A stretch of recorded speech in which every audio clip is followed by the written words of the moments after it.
Our story is called The Magic Compass, the adventure of a boy, his loyal dog, and a mysterious compass that leads them through a magical world. Let's begin. The meadow was quiet in the way that only very early mornings can be quiet. Not the kind of quiet where nothing exists, but the kind where everything seems to be holding its breath, waiting for the day to properly begin. Tall grasses moved slowly in the breeze, their thin blades bending and whispering softly to one another. Small white flowers dotted the field like scattered stars resting upon green waves. In the distance, a gentle line of trees marked the beginning of a forest so old that no one in Eli's village could remember when it first began. Eli stood at the edge of the meadow with his dog Pip beside him. Pip was not a very large dog, but he had the sort of bright eyes that made it seem as though he understood far more about the world than most people ever suspected. His ears twitched often, listening to sounds hidden deep within the grass. Eli took a slow breath of the morning air. It smelled fresh and cool, with a hint of dew and earth, and the faint sweetness of the wildflowers that covered the meadow. This was one of Eli's favorite places to explore. Most people in the village preferred to stay near the winding cobblestone streets, where familiar houses leaned comfortably against one another, and the bakery filled the air with warm bread each morning. But Eli liked places where the paths were not already known. He liked places where something new might be waiting just beyond the next hill, and Pip liked those places too. Pip sniffed the ground eagerly, his nose weaving back and forth across the meadow path. "You smell something interesting, don't you?" Eli said softly. Pip gave a quiet little huff, as if agreeing. The boy stepped forward into the tall grass, which brushed gently against his legs as he walked. The meadow was larger than it appeared from the village road. Once inside it, the grass seemed to stretch in every direction, rising and falling like gentle waves across the land. Dragonflies hovered lazily in the air, their delicate wings flashing silver whenever sunlight caught them. Somewhere nearby, a small bird sang a soft, wandering tune. Eli walked slowly, not in any hurry at all. Exploring was never something to rush. If you hurried, you might miss something important. And the meadow had a way of hiding small secrets in the quiet places between the flowers. Pip suddenly stopped walking. His nose pressed low against the ground. His tail wagged once, then again. Eli noticed immediately. "What is it?" he asked quietly. Pip pawed gently at the grass. The boy stepped closer. At first, Eli saw nothing unusual, just the same thick grass and tiny flowers that covered the rest of the meadow. But Pip continued pawing at the same spot. Eli crouched down. The grass parted slightly under his fingers. And that was when he saw it. Something metallic, something golden, just barely visible beneath the soil. Eli brushed the dirt aside carefully.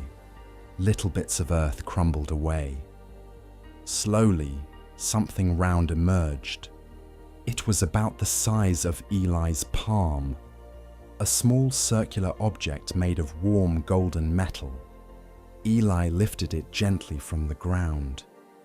The moment he did, a faint shimmer of light moved across its surface. Pip tilted his head. The object was a compass, but not an ordinary compass. The golden casing was engraved with delicate lines that curled and twisted into patterns resembling tiny vines or branches.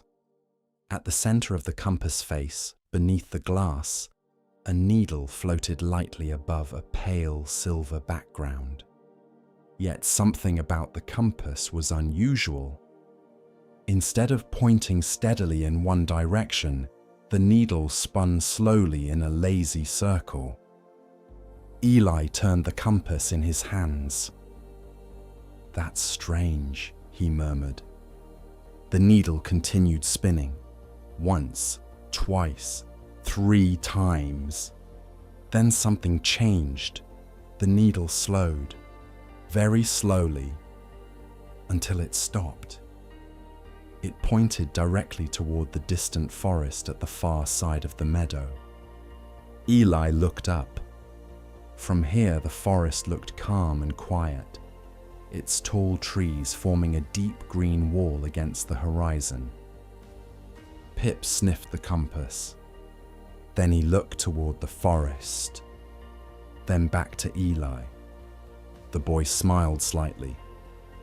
"You think we should see where it leads?" Pip wagged his tail immediately. That was answer enough. But the moment Eli took a step forward, the compass needle began to move again. Not wildly this time, but slowly, almost thoughtfully. The needle drifted slightly to the left, then to the right, then back again. Eli frowned slightly. "That's odd."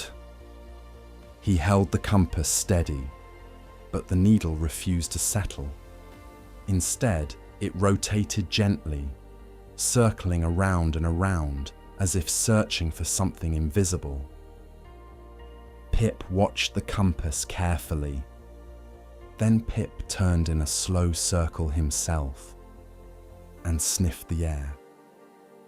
The meadow breeze had begun to change. A faint mist had started to roll across the grass. Not thick fog, just a soft silver haze that drifted slowly between the flowers. The horizon became a little harder to see. The forest looked farther away now, almost as if the meadow itself had quietly grown larger. Eli noticed something else too. The compass needle was spinning faster again, not wildly, but faster than before. Round and round, round and round. Eli turned slowly in place. The needle spun the same way no matter which direction he faced. "That's not very helpful," Eli said gently. Pip gave a quiet bark. The dog had noticed something. Pip walked a few steps ahead. Then he stopped. He looked back at Eli, then forward again. Eli stepped closer. At first he saw nothing unusual, but then he noticed the grass there was slightly different. Bent, as if something had passed through it before. A very faint path, barely visible, but there. Eli looked down at the compass again. The needle was still spinning, but it had slowed slightly. Very slightly. He walked a few steps along the faint path. The spinning slowed even more. Another few steps. Slower still. Pip wagged his tail. The dog seemed confident now. They continued walking. The meadow mist thickened slightly, drifting in soft, pale ribbons through the grass. It wasn't frightening, but it made everything feel just a little more mysterious. The compass needle continued slowing, but it still had not stopped. Eli paused again. "Maybe we're not quite on the right path yet," he said quietly. Pip sniffed the ground again. Then he moved slightly to the right. Only a few steps. Eli followed. The compass needle slowed again. Then suddenly, it stopped, perfectly still, pointing forward. The direction now looked different than before. Not straight toward the forest, but slightly toward a gentle hill in the meadow.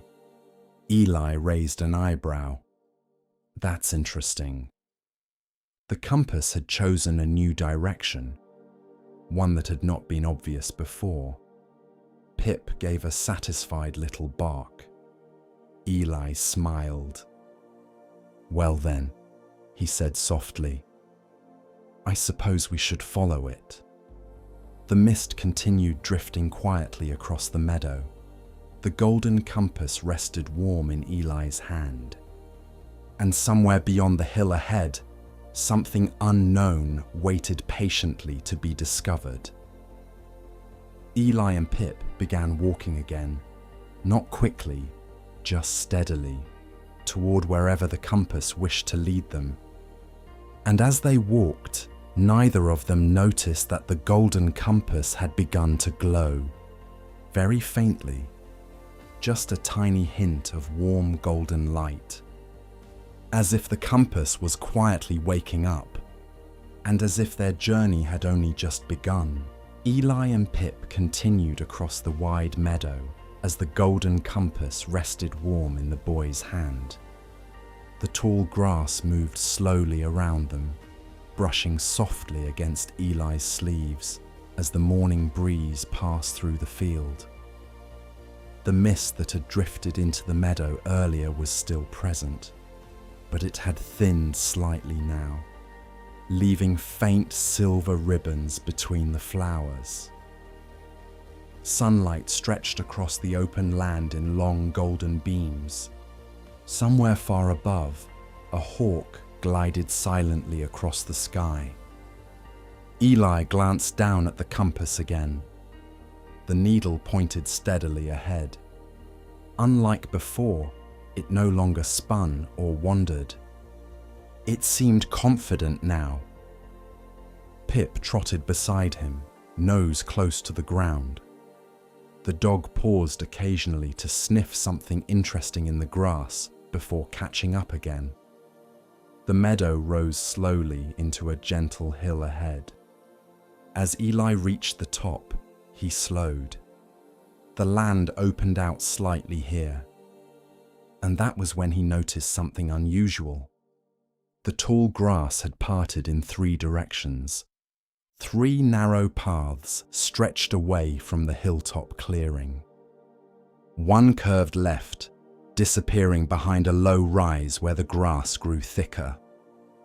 Another continued straight ahead, winding through a field of pale blue flowers. The third curved gently right, sloping downward toward a darker patch of meadow where the mist seemed heavier. Eli stopped. "Well," he said quietly, "that's unexpected." Pip sniffed the ground between the paths. The dog walked toward the left path first. He sniffed carefully along the ground, then looked back toward Eli. Eli glanced down at the compass. The needle trembled, very slightly. Then it turned a little toward the left path. But it did not stop. Slowly, the needle drifted again. Now it pointed halfway between the left and center paths. Eli raised an eyebrow. "That's not very clear." Pip walked toward the center path. The dog sniffed again. Eli checked the compass. The needle drifted once more.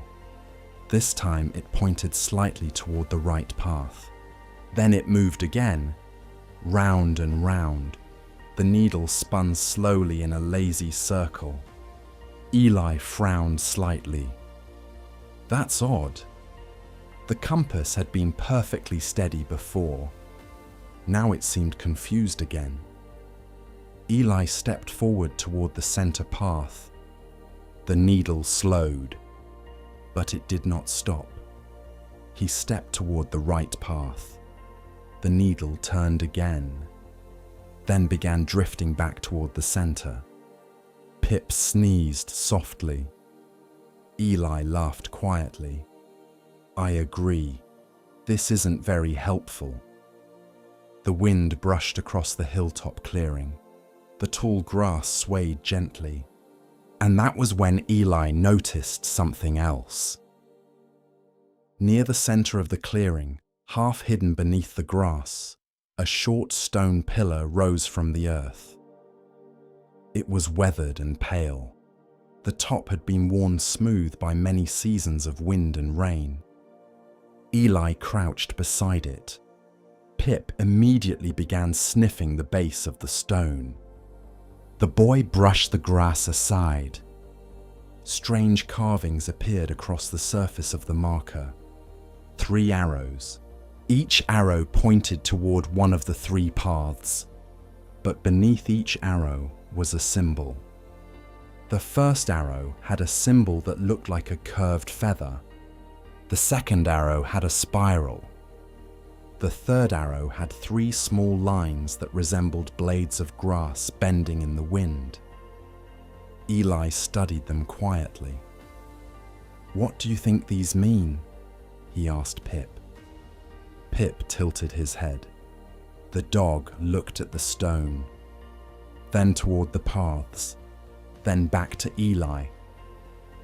The compass needle spun slowly again. But Eli noticed something. When he held the compass near the stone marker, the needle slowed, just slightly. Eli looked closer. The compass face had its own markings. Small symbols engraved faintly around the edge of the metal frame. He hadn't noticed them earlier. Tiny shapes, very similar to the ones carved into the stone. Eli leaned closer. "Yes, that's interesting." The compass showed a feather symbol, a spiral, and several others. Eli looked back at the stone. 3 arrows, 3 symbols, each pointing toward a path. He held the compass over the stone marker. The needle slowed again, not spinning wildly now, just drifting gently between directions. Eli turned the compass slightly. The needle shifted toward the feather symbol, then toward the spiral, then toward the grass symbol, but each time it drifted again. Eli sat down beside the stone. "This is some kind of puzzle," he said quietly. Pip lay down beside him. The dog watched patiently. Eli studied the carvings again. The feather symbol pointed left. The spiral pointed forward. The grass symbol pointed right. But the compass did not settle on any of them. That meant something was missing. Eli turned the compass slowly in his hand. The mist drifted across the clearing. The wind rustled softly through the tall grass. And then Eli noticed something else. The grass itself. The blades of grass in the meadow were bending gently in the wind. But the ones near the right path bent differently. The wind pushed them all in the same direction, except near that path. There the grass swayed in 2 directions, almost as though air currents moved through that area differently. Eli stood. He walked slowly toward the right path. The compass needle slowed, but it did not stop. He stepped back. The needle drifted again. Then Eli looked at the stone marker once more. The symbol beneath the right arrow. 3 blades of grass, curving, just like the grass moving in the wind near that path. Eli smiled slightly. "I think I see." He returned to the stone marker. He placed the compass flat against the carving of the grass symbol. The needle spun once, then slowly. It stopped, pointing directly toward the right path. The compass began glowing faintly. A soft golden light spread across the stone marker. The carved arrows shimmered gently, then faded, leaving only the arrow pointing right. Pip jumped to his feet, The dog barked once. Eli laughed softly. Looks like you were right earlier.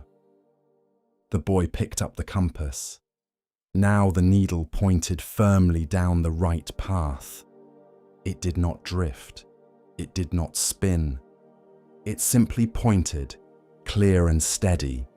Eli stepped onto the path. Pip trotted ahead happily. The grass closed softly around them as they left the clearing. Within a few moments, the hilltop vanished behind them. The mist thinned again. The meadow stretched quietly around them, and the compass continued guiding them forward, toward the forest waiting in the distance, and toward the next challenge of their journey. The meadow path continued winding gently through the tall grass as Eli and Pip followed the direction of the golden compass. Behind them, the hill with the stone puzzle had slowly disappeared into the drifting mist of the meadow. Ahead, the grass thinned slightly, and the land sloped downward once more. The compass needle remained steady. It pointed forward with quiet certainty. Eli walked calmly, brushing the tops of the grass aside as he moved. The morning air had warmed slightly now, and the mist had begun to fade into thin silver ribbons drifting close to the ground. Pip trotted ahead, nose low, occasionally pausing to sniff something hidden in the grass before continuing forward. Then the sound arrived. At first it was subtle, just a distant rushing noise beneath the wind. Eli slowed. The sound grew stronger. Water, but not the quiet trickle of a stream. This sounded faster, stronger. Pip heard it too. The dog stopped and lifted his ears. His tail wagged once. Then he hurried forward. Easy, Eli said gently. But Pip had already begun trotting toward the sound. The grass ahead parted suddenly, and the meadow ended. Eli stepped forward and stopped. Before them, cutting across the land like a shining ribbon of motion, flowed a wide river. The water moved swiftly, not violently, but with steady force. Clear currents slid over smooth, dark rocks beneath the surface, and white ripples formed where the water curled around hidden stones. The river was deeper than it first appeared. Eli could see the bottom near the bank, but only for a few feet. Beyond that, the water darkened. The current moved quickly enough that stepping into it would almost certainly sweep someone off their feet. Pip barked once. The dog stepped toward the edge and peered down. Eli crouched beside him. "Well," he said quietly, "that's going to be a problem." He looked down at the compass. The golden needle pointed straight across the river. There was no doubt about it. Their path continued on the far bank. Eli scanned the water carefully, upstream, downstream, but the river stretched far in both directions. There was no bridge, no fallen tree, no shallow crossing, just the steady, powerful movement of water. Pip dipped one paw into the edge of the river. The current immediately pushed against his leg. The dog pulled back and shook the water off. Eli smiled slightly. "Good idea not to try that." The boy stood and walked slowly along the riverbank. Perhaps there was a narrower section somewhere nearby. The compass needle turned slightly as he walked, guiding him downstream along the bank. Pip followed. The river rushed beside them, its constant motion filling the meadow with a low, steady sound. After several minutes of walking, the compass needle suddenly shifted. Eli stopped. The needle pointed toward the water. specifically towards something in the river. Eli stepped closer. At first he saw nothing unusual, just water. Then the sunlight shifted, and something appeared beneath the surface. A stone, flat and round, barely visible beneath the moving water. Eli looked farther ahead. Another stone, then another. A path of stones stretched across the river, not in a straight line, but curving slightly as they crossed the current. The stones sat just above the surface, or perhaps just below it. It was hard to tell. Eli raised an eyebrow. "Well now," Pip barked softly. The dog stepped toward the first stone. "Careful," Eli said. He crouched near the edge of the bank and studied the stones. There were about a dozen of them, each one wide enough to step on, but the current rushed strongly between them. If someone slipped, the river would carry them quickly downstream. Eli looked down at the compass. The needle pointed directly toward the first stone. "Well," Eli said softly, "I suppose this is the way." He stepped forward carefully. The first stone sat just beneath the surface. Water curled gently around its edges. Eli lifted one foot and placed it slowly onto the stone. The moment his weight touched it, the stone dropped, not slowly, not gradually. It sank immediately beneath the water. Eli jumped backward. The stone resurfaced a moment later, returning to its original position. Pip barked sharply. Eli blinked. "Well, that's not good." He crouched beside the bank again. The stones clearly formed a crossing, but stepping on them the wrong way caused them to sink. The water flowed steadily around them, and as Eli watched carefully, he noticed something else. The stones had markings, faint carvings across their surfaces, curving shapes, swirls, and small circular patterns, very similar to the symbols he had seen earlier in the meadow. Eli leaned closer. Some stones had spiral patterns, others had wavy lines like flowing water. A few had small circles like ripples. Pip sniffed the nearest stone again, then the next one. Then he looked back at Eli. Eli studied the markings. "They mean something," he said quietly. The river continued rushing past. The stones waited patiently in the current. Eli glanced down at the compass. The needle had begun trembling slightly. Not spinning, just vibrating gently, as though reacting to the stones. He lifted the compass over the first stone. The needle shifted slightly, then settled, pointing toward a stone a little farther out. Not the first one, the second. Eli smiled slightly. "I see." He stepped onto the first stone again, but this time he did not place his full weight on it. He quickly stepped to the second stone instead. The first stone dipped slightly, but did not sink completely. The second stone held steady. Eli balanced carefully. The river rushed around him. Pip watched from the bank. The dog's ears were raised. "Stay there," Eli said. Pip sat immediately. Eli looked down at the stones ahead. The carvings repeated in patterns: water, spiral, ripple. He stepped onto a spiral stone next. The stone remained firm. Then he stepped onto a ripple stone. The stone dipped slightly, but held. The crossing was clearly a sequence. Step on the wrong symbol, and the stone would sink. Eli moved carefully. One stone, then another.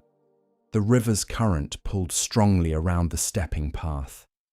Mist from the rushing water cooled the air.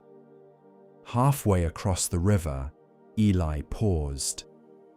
The stones behind him had returned to stillness, but Pip remained on the bank, watching, waiting.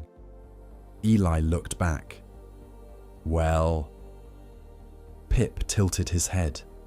The dog stepped onto the first stone. It dipped slightly. Pip jumped to the next one, then the next.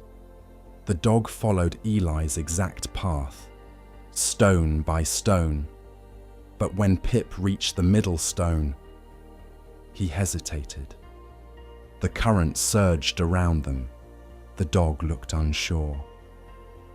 "Come on," Eli said softly. Pip stepped onto the next stone. It dipped, but held. The dog jumped again. Now only 2 stones remained. Eli watched carefully. The final stone had a ripple carving, but the one before it had a spiral. Eli remembered the pattern: water, spiral, ripple. He stepped onto the spiral stone, then the ripple. Both held firm. Pip followed. The dog jumped onto the spiral, then the ripple.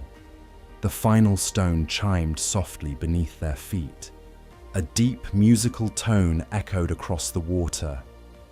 Then the river quieted, not stopping, but calming. The current softened slightly around the stones, as though acknowledging the completed path. Eli stepped onto the far bank. Pip jumped beside him and shook water from his paws. "Well done," Eli said. He looked back across the river. The stones had returned to stillness, but the water now flowed more gently around them. Then something moved beneath the surface. A large shape rose slowly from the water near the center of the crossing. A moss-covered turtle lifted its head above the river. Its shell was enormous, covered in thick green moss that looked like tiny hills of forest. The turtle blinked slowly. Its calm eyes rested on Eli and Pip. Then it gave a slow nod, as if approving their crossing. Pip wagged his tail excitedly. Eli smiled. "Thank you," he said quietly. The turtle slowly sank back beneath the surface. The river resumed its steady flow. Eli looked down at the compass. The needle pointed forward again, toward the distant forest, now much closer than before. Eli adjusted his pack and continued walking. Pip trotted beside him. Behind them, the river continued rushing through the meadow. But ahead, the forest waited, and the next part of their journey was about to begin. The meadow stretched quietly ahead, but something about the landscape had begun to change. The tall grass that had covered the land earlier was gradually thinning. In its place, small clusters of moss and low plants appeared across the ground. The air felt cooler here, and the sunlight that had once poured freely across the open meadow now seemed softer and more filtered. Ahead, the forest waited. From far away, it had looked like a simple line of trees. But as Eli and Pip approached, the forest revealed its true size. The trees were enormous. Their trunks were wider than the doorways of the houses in Eli's village. Thick bark twisted upward toward the sky, and their branches stretched so high that their tops disappeared into layers of green leaves. The forest looked ancient, older than anything Eli had ever seen before. Pip slowed his pace as they approached. The dog's nose twitched as he sniffed the air. The scents here were different. Damp earth, moss, wood, the quiet scent of deep shade. Eli stepped carefully forward. The golden compass rested warm in his hand. Its needle pointed straight toward the forest, not just toward the trees, toward something deeper inside them. The meadow path slowly faded beneath their feet as the grass gave way to patches of dark soil and scattered roots that curled up from the ground like wooden snakes. The air was quieter here. The wind that had moved freely across the meadow no longer reached this place. Instead, the forest made its own sounds. Leaves rustled gently high above. Somewhere deeper within the trees, a distant bird called once, then fell silent. Pip walked close beside Eli now. The dog's ears were alert, but his tail wagged calmly. Eli felt curious more than nervous. The forest did not feel dangerous, but it did feel mysterious. After a few more steps forward, Eli stopped. Something stood before them, or rather, something blocked their way. At the very edge of the forest, where the first line of giant trees rose from the earth, a wall of enormous roots had grown together.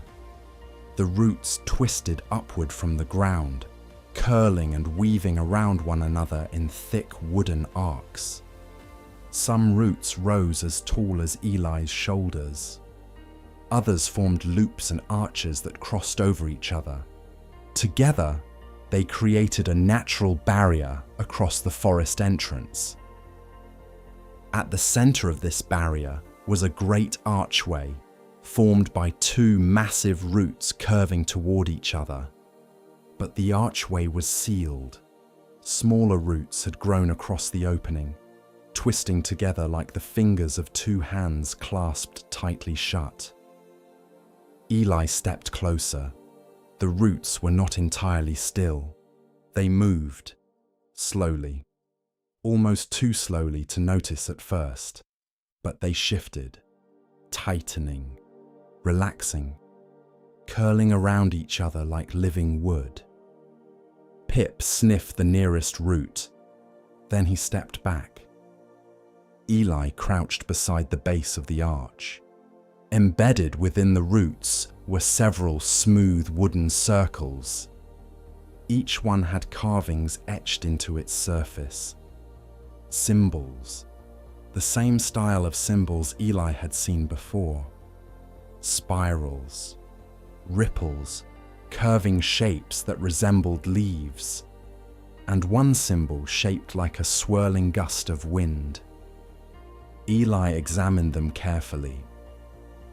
There were 4 circular carvings arranged around the arch, and at the center of them was something else, a perfectly round hollow carved into the wood.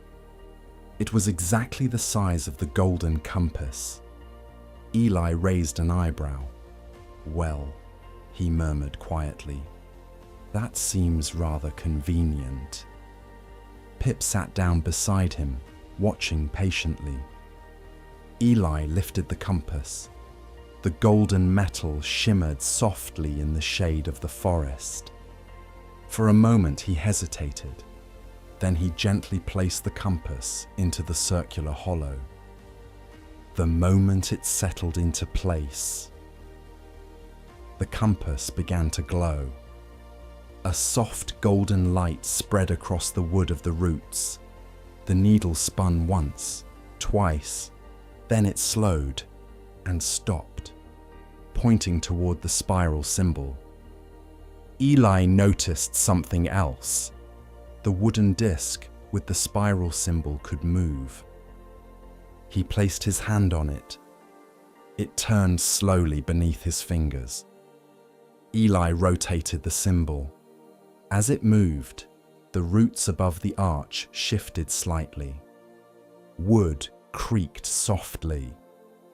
The smaller roots that sealed the entrance loosened just a little. Then the compass needle moved again. Now it pointed toward the ripple symbol. Eli turned the second disc.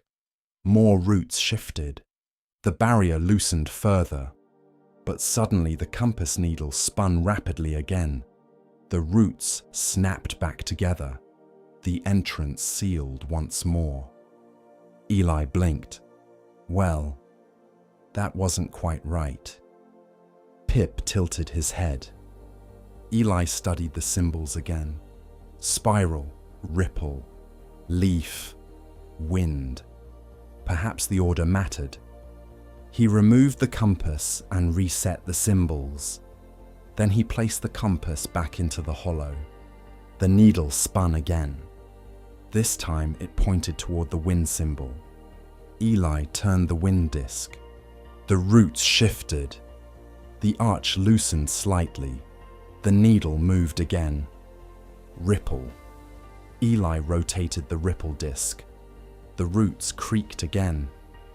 But when he moved to the spiral symbol, the roots snapped shut once more.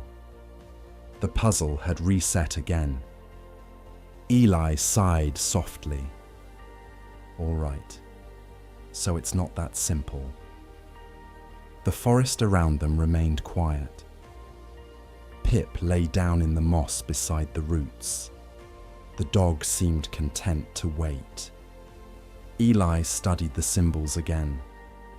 Perhaps the order had something to do with nature, wind, leaves, water, spirals. But before he could think further, a soft chirp echoed above him. Eli looked up. Perched on one of the roots above the archway was a small bird. But it was unlike any bird Eli had ever seen. Its feathers glowed faintly, not brightly like fire, but softly, like the warm light of a lantern seen through fog. Its chest shimmered with golden light. Tiny particles of glowing dust drifted gently from its wings as it moved. The bird watched Eli quietly. Its eyes were bright and curious. Pip noticed it too. The dog sat up and wagged his tail. "Hello there," Eli said softly. The bird chirped again. Eli returned his attention to the puzzle. He placed the compass back into the hollow. The needle spun, then stopped. Leaf. Eli turned the leaf disc. The roots loosened. Then the needle shifted. Wind. Eli rotated the wind disc. The roots creaked again. The entrance widened slightly. Then Eli reached for the spiral disc. The bird chirped loudly. Eli paused. The bird fluttered its wings once. Its glowing chest brightened. Eli looked at the ripple symbol instead. He rotated it. The roots shifted further apart. The entrance widened. Eli smiled. "Ah, thank you." The bird chirped softly. Only one symbol remained. Spiral. Eli turned the final disc. The roots began to move. Slowly. Deep wooden sounds echoed through the forest entrance as the twisted roots pulled apart. The smaller roots uncurled. The archway opened. A cool breath of forest air drifted outward. The shaded forest floor stretched beyond the gate. Pip barked happily. Eli removed the compass. The golden light faded, but the archway remained open. The lantern bird fluttered down from its perch. It flew past Eli into the forest. then disappeared briefly among the trees. Eli stepped through the arch. Pip followed close beside him. The forest felt different immediately. The light became softer, green and gold. The air smelled rich with moss and earth. Small glowing plants dotted the forest floor like scattered stars. Moments later, the lantern bird returned. It carried something in its claws, a small object made of crystal. The bird dropped it gently into Eli's hands. It was a lantern, a beautiful crystal lantern shaped like a small teardrop. Inside it glowed a soft golden light, not bright, just warm, comforting. Eli turned it carefully.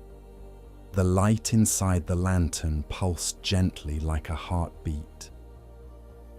"Thank you," Eli said quietly. The bird chirped happily. Then it fluttered ahead along the forest path, as if inviting them to follow. Eli clipped the lantern to his pack. Its soft glow illuminated the path around them.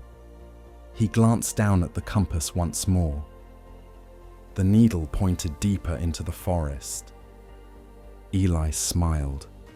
"Well, Pip," he said quietly. "Looks like the real adventure begins now." Pip wagged his tail, and together they followed the lantern bird deeper into the enchanted forest. Eli and Pip stepped quietly into the forest. Behind them, the great root gate slowly curled back into place. The enormous roots twisted together again, sealing the entrance to the forest as though it had never opened at all. The meadow disappeared behind the towering trunks of ancient trees. The forest was very different from the open land they had just crossed. Here the air felt cooler, darker, not gloomy, just shaded, as though the sunlight had been gently softened by thousands of leaves above. Golden beams filtered down through the canopy, touching the forest floor in scattered patches of light. The ground beneath Eli's boots felt springy and soft. Thick moss grew between the roots of the trees, forming green carpets that stretched in every direction. Tiny white flowers peeked up through the moss like little stars. Pip walked close beside Eli now, his nose moving constantly as he explored the new scents. The dog sniffed the base of a large tree and then the mossy ground, pausing occasionally to listen to distant sounds deeper within the forest. Eli glanced down at the golden compass. The needle had settled again. It pointed deeper into the forest. But now there was something new. The compass glow was faintly stronger than before. Not bright, but noticeable. Almost as if the compass was pleased to have entered the forest. Eli continued forward slowly. Above them, the forest canopy rustled gently in the breeze.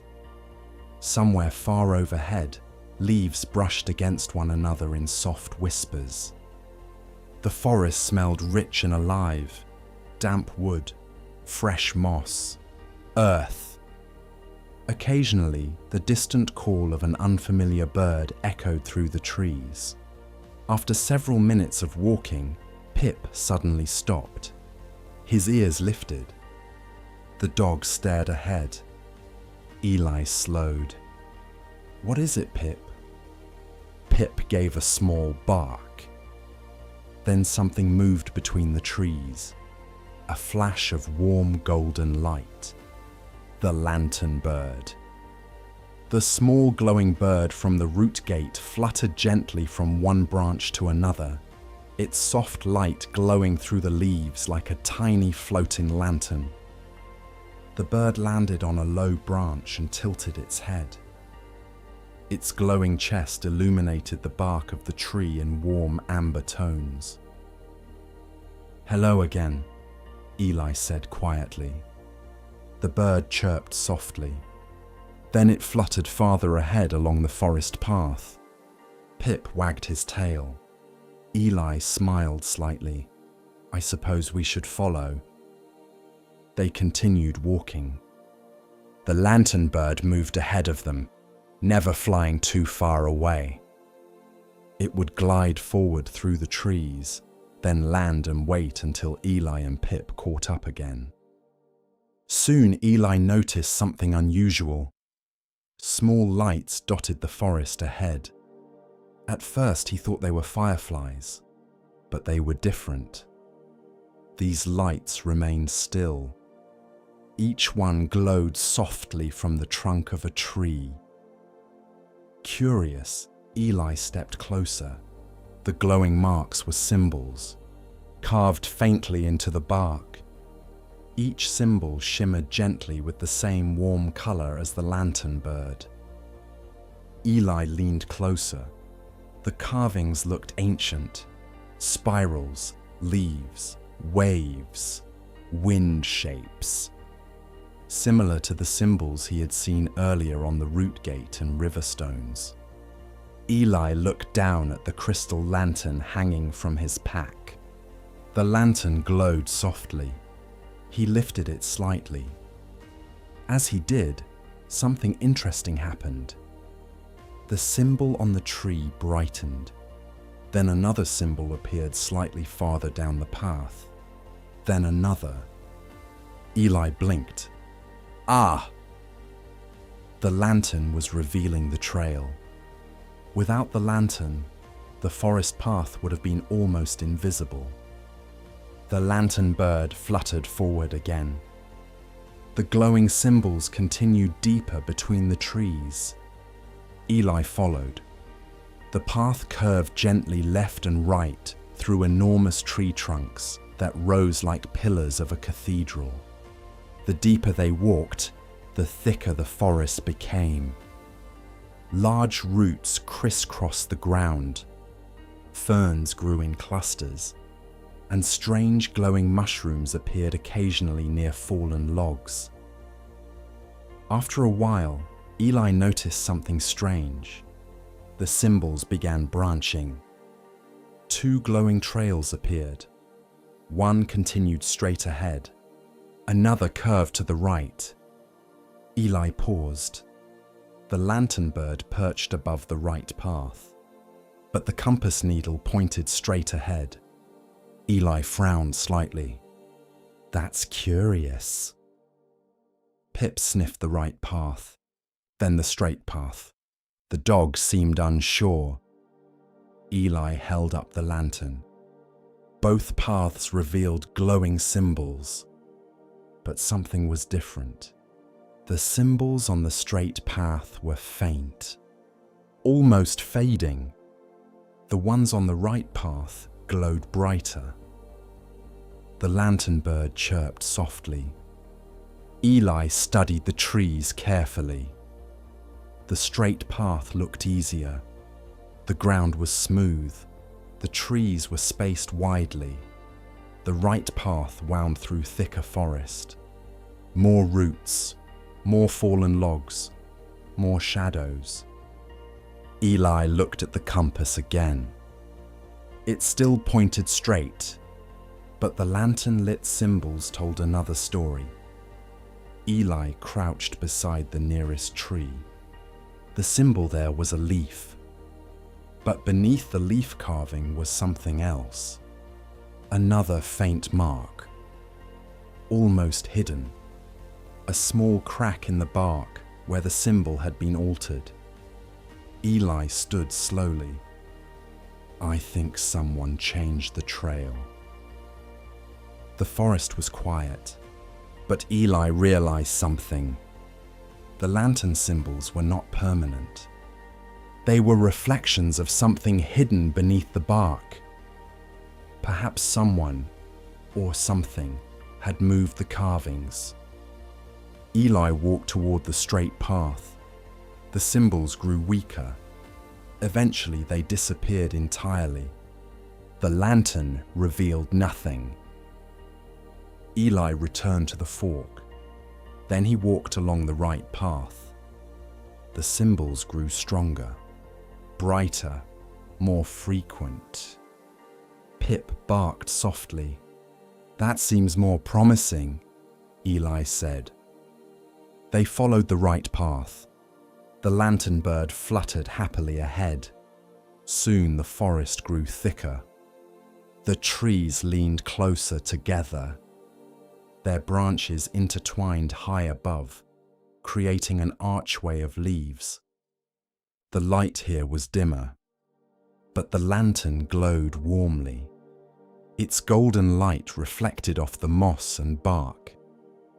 The path curved gently downward into a shallow forest hollow. And then Eli noticed something else. The glowing symbols had stopped. Ahead, 3 enormous trees stood close together. Their roots rose high from the ground like tangled walls. Between the roots were narrow openings, 3 possible ways forward. But none of them showed lantern symbols. Eli raised the lantern. The warm light illuminated the roots. Carvings covered the wood. Many symbols. Some spirals, some leaves, some waves. But the carvings were scrambled, random, as though someone had deliberately mixed them.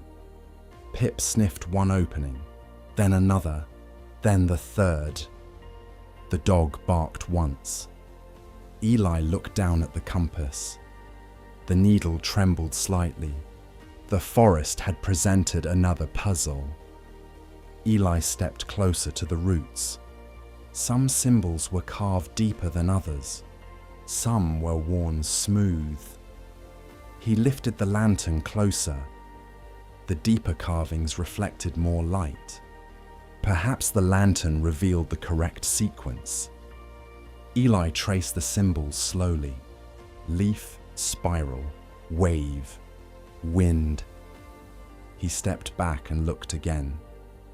The 3 root openings each had a set of symbols above them.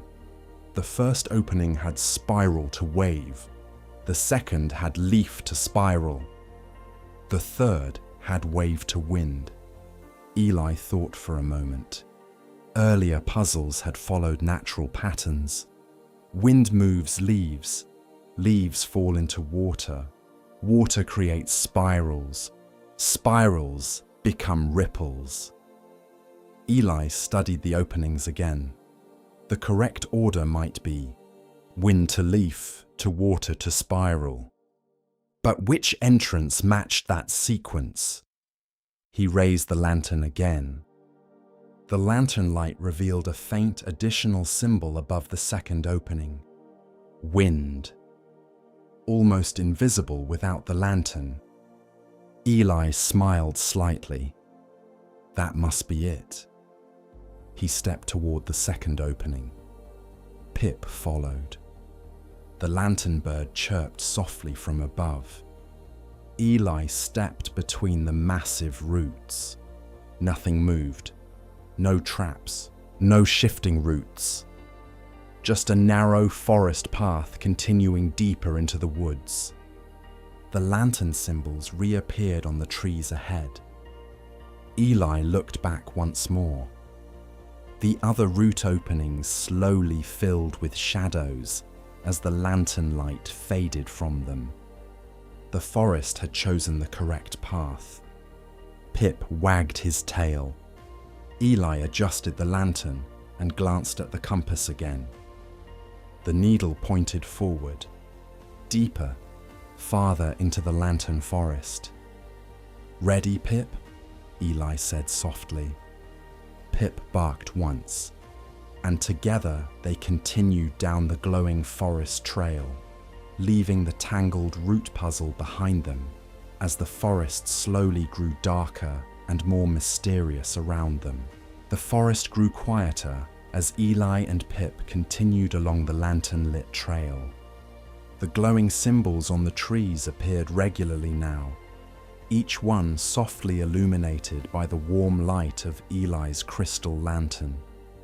The lantern swayed gently from Eli's pack as he walked, casting slow-moving shadows across the mossy forest floor.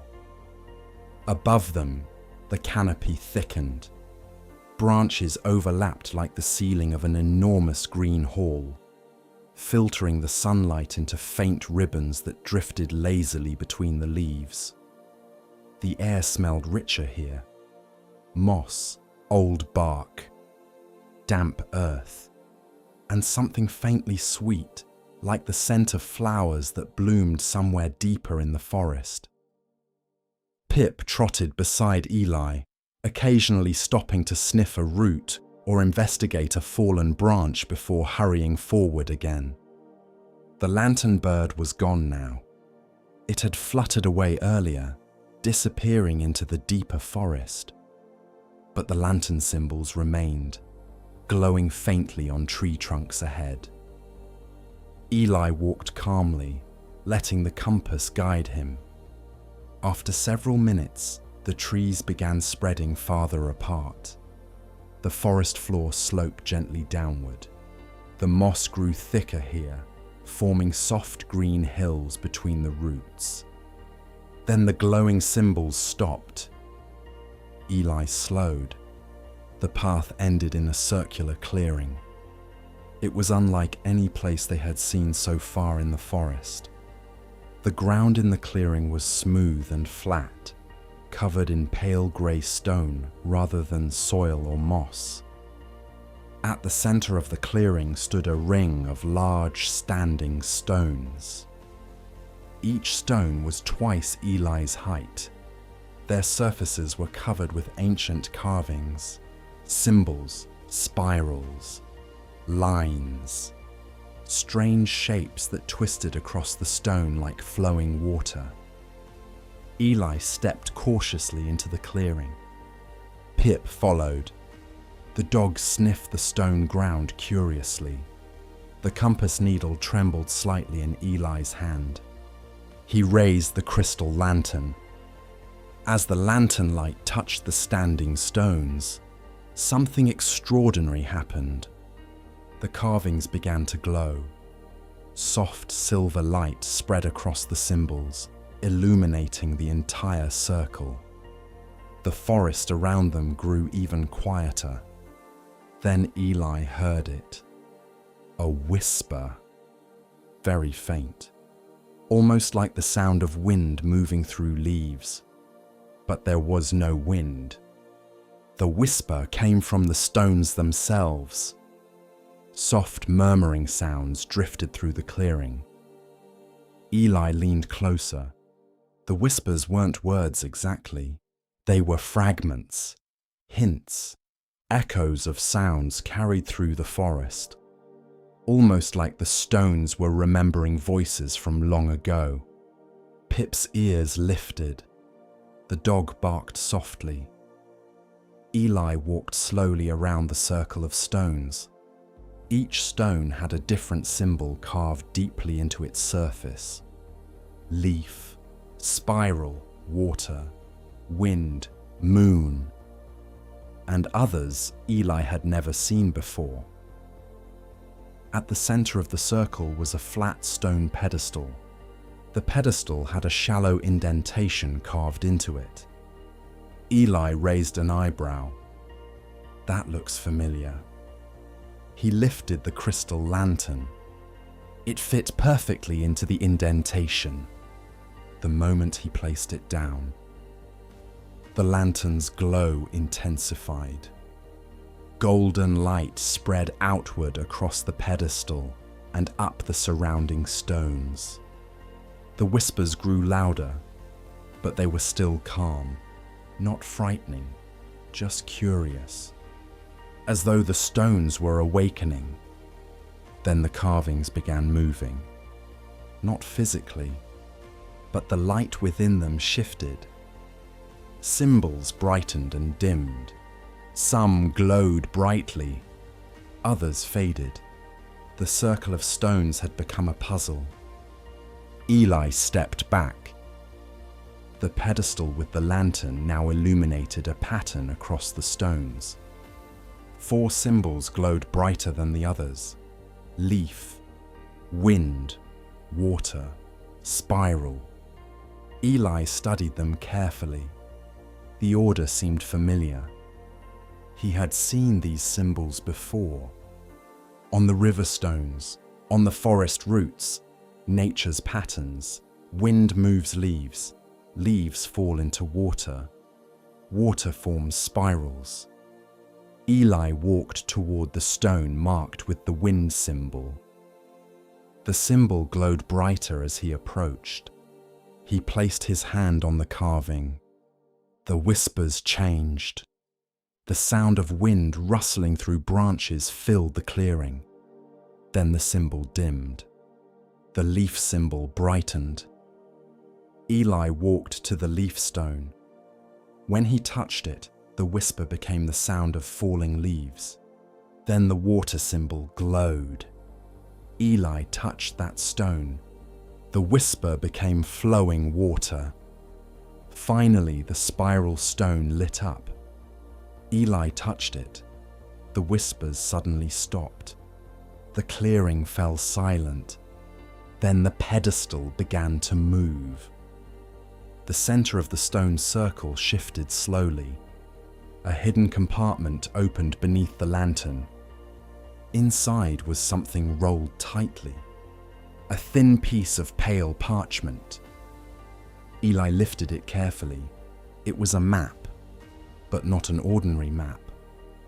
The parchment shimmered faintly, as though tiny threads of silver had been woven into it. Strange lines and symbols covered its surface. Forests, caves, rivers, mountains. But many parts of the map were blank. Eli looked closer. As the lantern light touched the parchment, new lines appeared. Paths, symbols, hidden trails through the forest. The whispering map, Eli murmured. The map seemed to respond to the lantern light, revealing hidden information. Pip barked happily. But suddenly something moved at the edge of the clearing. A flash of orange fur. Eli turned. A fox stood between the trees. But it wasn't a normal fox. Its fur shimmered slightly, reflecting the lantern light like polished copper. Its eyes were bright and clever. The fox watched Eli silently. Then it turned and ran. But as it ran, something strange happened. For a brief moment, it seemed like there were 2 foxes, then 3, then only 1 again. Pip barked loudly. The fox paused and looked back. Its tail flicked playfully. Then it vanished between the trees. Eli smiled slightly. A trickster, I think. The whispering map rustled softly in his hand, almost like it was reacting to the fox's presence. Perhaps the forest had more than just helpful creatures. Some might enjoy mischief. Eli rolled the map carefully and tucked it into his pack beside the lantern. The standing stones dimmed. The whispers faded. The clearing returned to silence. The puzzle had been solved. The lantern symbols on the trees appeared again beyond the clearing. The path continued deeper into the forest. Eli looked down at the compass. The needle pointed forward once more. Pip wagged his tail eagerly. Well, Eli said softly, it seems the forest still has more to show us. Together, they left the whispering rune clearing behind. The trees closed around them again, and deeper within the lantern forest, new mysteries waited. The forest closed quietly behind Eli and Pip as they left the clearing of whispering runes.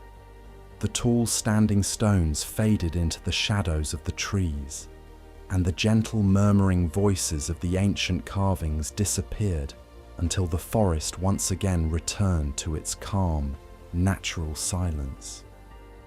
Eli adjusted the small pack on his shoulders. Inside, it rested two important objects now: the crystal lantern, glowing softly with warm golden light, and the whispering map, carefully rolled and tucked beside it. Pip trotted ahead along the mossy path, nose close to the ground as he investigated the scents of the forest floor. The compass in Eli's hand still pointed forward. Its needle remained steady, guiding them deeper into the forest. But the forest had grown thicker. The trees stood closer together now. Their trunks rose like enormous pillars, twisting upward into a dense ceiling of leaves that filtered the sunlight into dim green rays. Moss covered nearly everything: roots, fallen branches, stones. Even parts of the tree trunks were draped with soft layers of emerald moss. The air here felt cooler and quieter. Every step Eli took made only the softest sound against the mossy ground. For several minutes they walked peacefully.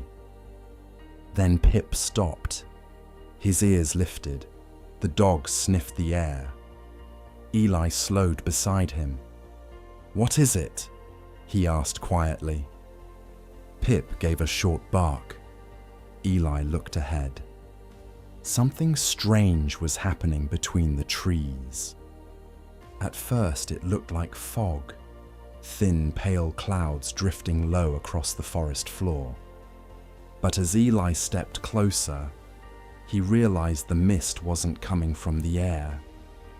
It was rising from the ground, from a grove ahead. The trees parted slightly to reveal a small hollow in the forest, and within that hollow grew something remarkable. Mushrooms, hundreds of them, but not ordinary mushrooms. These mushrooms were enormous. Some stood taller than Eli's waist. Others were as wide as small tables. Their caps glowed faintly with soft colors: blue, violet, pale gold. The light they produced was gentle, almost like moonlight, and drifting slowly upward from the mushrooms were thin wisps of silver mist. Pip sniffed the air again. Then he sneezed. Eli raised an eyebrow. "That's interesting." The compass needle pointed directly through the mushroom grove, which meant the path continued straight across it. Eli studied the grove carefully. The mushrooms grew thickly here. Close together, their glowing caps created a soft, dreamlike light across the forest floor. But the mist rising from them was clearly unusual. The silvery clouds drifted upward slowly, spreading gently through the hollow. Eli crouched near the edge of the grove. The mist smelled faintly sweet, almost like flowers. But Pip sneezed again. The dog stepped backward slightly. "That's probably not a good sign," Eli said. He lifted the crystal lantern. The lantern's warm golden light spread outward across the mushrooms, and something unexpected happened. The mist near the lantern cleared slightly. The silver clouds seemed to pull away from the lantern's glow. Eli smiled. "Well, that's helpful." He reached into his pack and removed the whispering map. The parchment shimmered faintly as he unrolled it. The moment the lantern light touched the map, new details appeared. Thin silver lines spread across the parchment. A small illustration of a mushroom grove appeared near the center, and winding through the grove was a narrow path, a safe route. Eli traced the path with his finger. The map showed which sections of the grove were safe to cross, and which areas were filled with the drifting mist. "Looks like we'll need to be careful," Eli said softly. Pip wagged his tail. The dog stepped beside him as they approached the grove. Eli lifted the lantern higher. The golden glow pushed the mist aside slightly, creating a small, clear space around them. The mushrooms hummed faintly, not loudly, but softly, almost like distant singing. Eli stepped onto the path. The moss beneath his boots gave way to smooth, dark soil between the mushrooms. The glowing caps towered above him like colorful umbrellas. Mist drifted slowly through the air. Eli followed the route shown on the map. The path curved gently between clusters of mushrooms. Whenever he stepped too close to the thicker mist, Pip sneezed again. So Eli adjusted their direction carefully. The lantern helped. The warm glow pushed the mist aside just enough to keep their path visible. Halfway through the grove, something moved. A small light flickered between the mushrooms. Then another. Tiny glowing insects hovered near the caps of the largest mushrooms. Lantern beetles. Their bodies glowed with soft amber light. The beetles drifted slowly through the mist, landing briefly on the mushroom caps before lifting into the air again. Pip barked softly. The beetles scattered briefly, then returned. They didn't seem frightened, just curious. Eli watched them carefully. The beetles seemed to gather along certain mushrooms more than others, and those mushrooms happened to be the ones along the safe path shown on the map. "Ah," Eli murmured. "They're marking the way." The beetles floated forward, lighting the path ahead like tiny stars. Eli followed them. The mist thickened deeper in the grove. The air grew hazier. The mushrooms glowed brighter. Then suddenly, Eli noticed something worrying. The path ahead disappeared. The map showed the route continuing forward, but the ground there was covered in thick silver mist, too thick to see through. Eli paused. Pip sneezed loudly. "All right," Eli said. "Let's think." He raised the lantern higher. The golden glow pushed the mist aside slightly, but not enough to reveal the path. Then Eli noticed something. The lantern beetles had gathered in a small cluster just ahead, hovering above a mushroom cap. He stepped closer. The mushroom beneath the beetles had a spiral symbol carved faintly into its stem. Eli remembered the symbols from earlier puzzles. He touched the mushroom carefully. The mushroom cap tilted slightly, and the mist shifted. A small, clear path opened through the fog. "Very clever," Eli said quietly. He stepped forward along the new opening, but suddenly his foot slipped. The soil beneath him had become damp. Eli steadied himself quickly.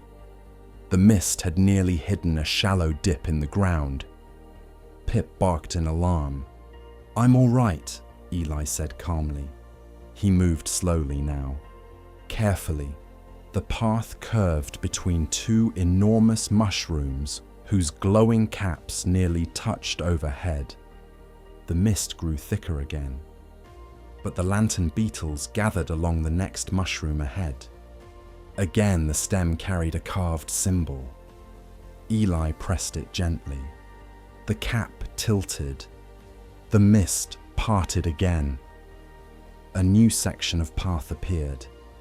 They continued this way through the grove, following the beetles. touching the marked mushrooms, opening safe passages through the drifting clouds.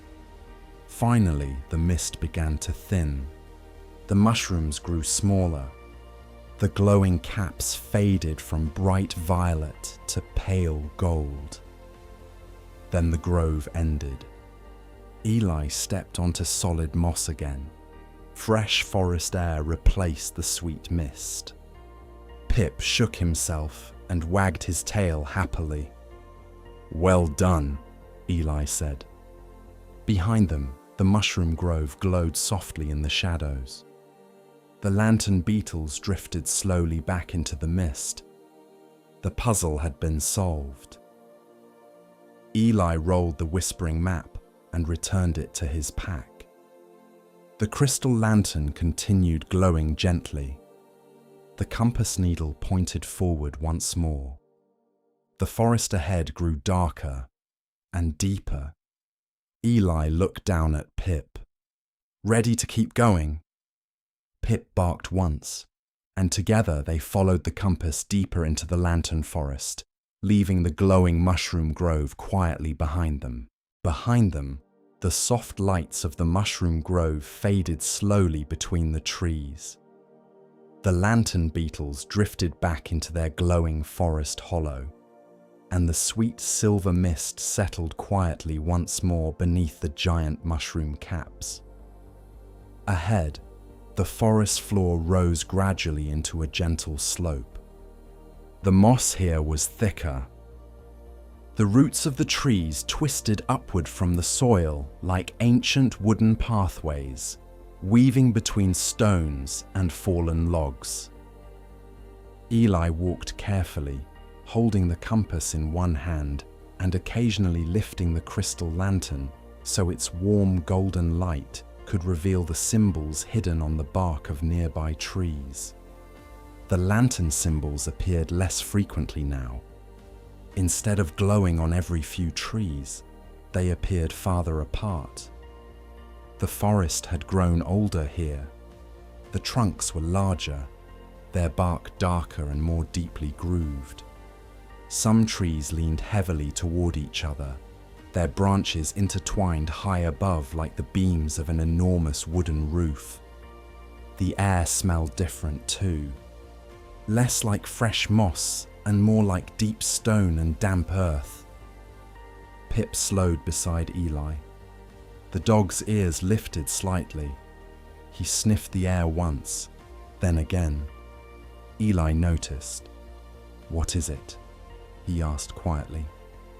Pip did not bark. Instead, he stood very still, watching the forest ahead. Eli followed his gaze. At first, he saw nothing unusual, just more trees, more moss, more winding roots. But then he noticed something strange. The forest floor ahead was unusually clear. No moss, no roots, just smooth grey stone. The path widened into a long, shallow clearing between the trees, and in the center of that clearing stood something enormous. Eli stopped walking. "What is that?" The shape looked like a massive statue. It stood taller than the surrounding trees. Its surface was grey and rough like carved rock. At first, Eli thought it might simply be a large boulder, but the shape was too precise. It had a head, broad shoulders, arms folded across its chest, a giant stone figure.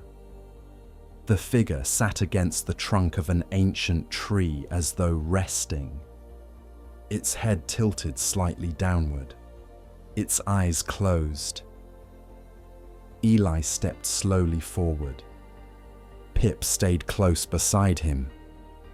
The compass needle trembled faintly. The forest around them had grown very quiet. Even the distant sounds of birds and rustling leaves seemed to fade. Eli lifted the lantern slightly. The golden light illuminated the stone figure, and the details became clearer. It was not a statue. It was a creature, a stone guardian, Its body looked as though it had been carved from the same rock as the forest floor. Moss grew across its shoulders. Tiny vines hung from its arms. Its enormous hands rested calmly across its lap. The guardian appeared to be sleeping. Its breathing was slow and deep. With each breath, the faintest rumble echoed through the clearing. Pip lowered his head slightly. The dog gave a quiet whine. Eli understood. This was not a creature they should disturb. The compass needle pointed straight past the guardian. The path continued on the other side of the clearing, but to reach it, they would need to pass the sleeping giant. Eli crouched beside Pip. "All right," he whispered. "We need to be very quiet." The dog's ears flicked slightly. Eli stood slowly. He lifted the lantern just enough to illuminate the path ahead without casting too much light. The clearing stretched nearly 30 steps across. The stone guardian sat directly in the center. Its enormous body blocked most of the path. But there was a narrow passage between its right arm and the trunk of the ancient tree behind it. If Eli and Pip moved slowly enough, they might slip past without waking it. Eli took one careful step forward. The stone floor felt cool beneath his boots. Pip followed silently. The guardian's breathing continued, deep, slow, like distant thunder. Eli moved closer. The guardian was even larger than he had first thought.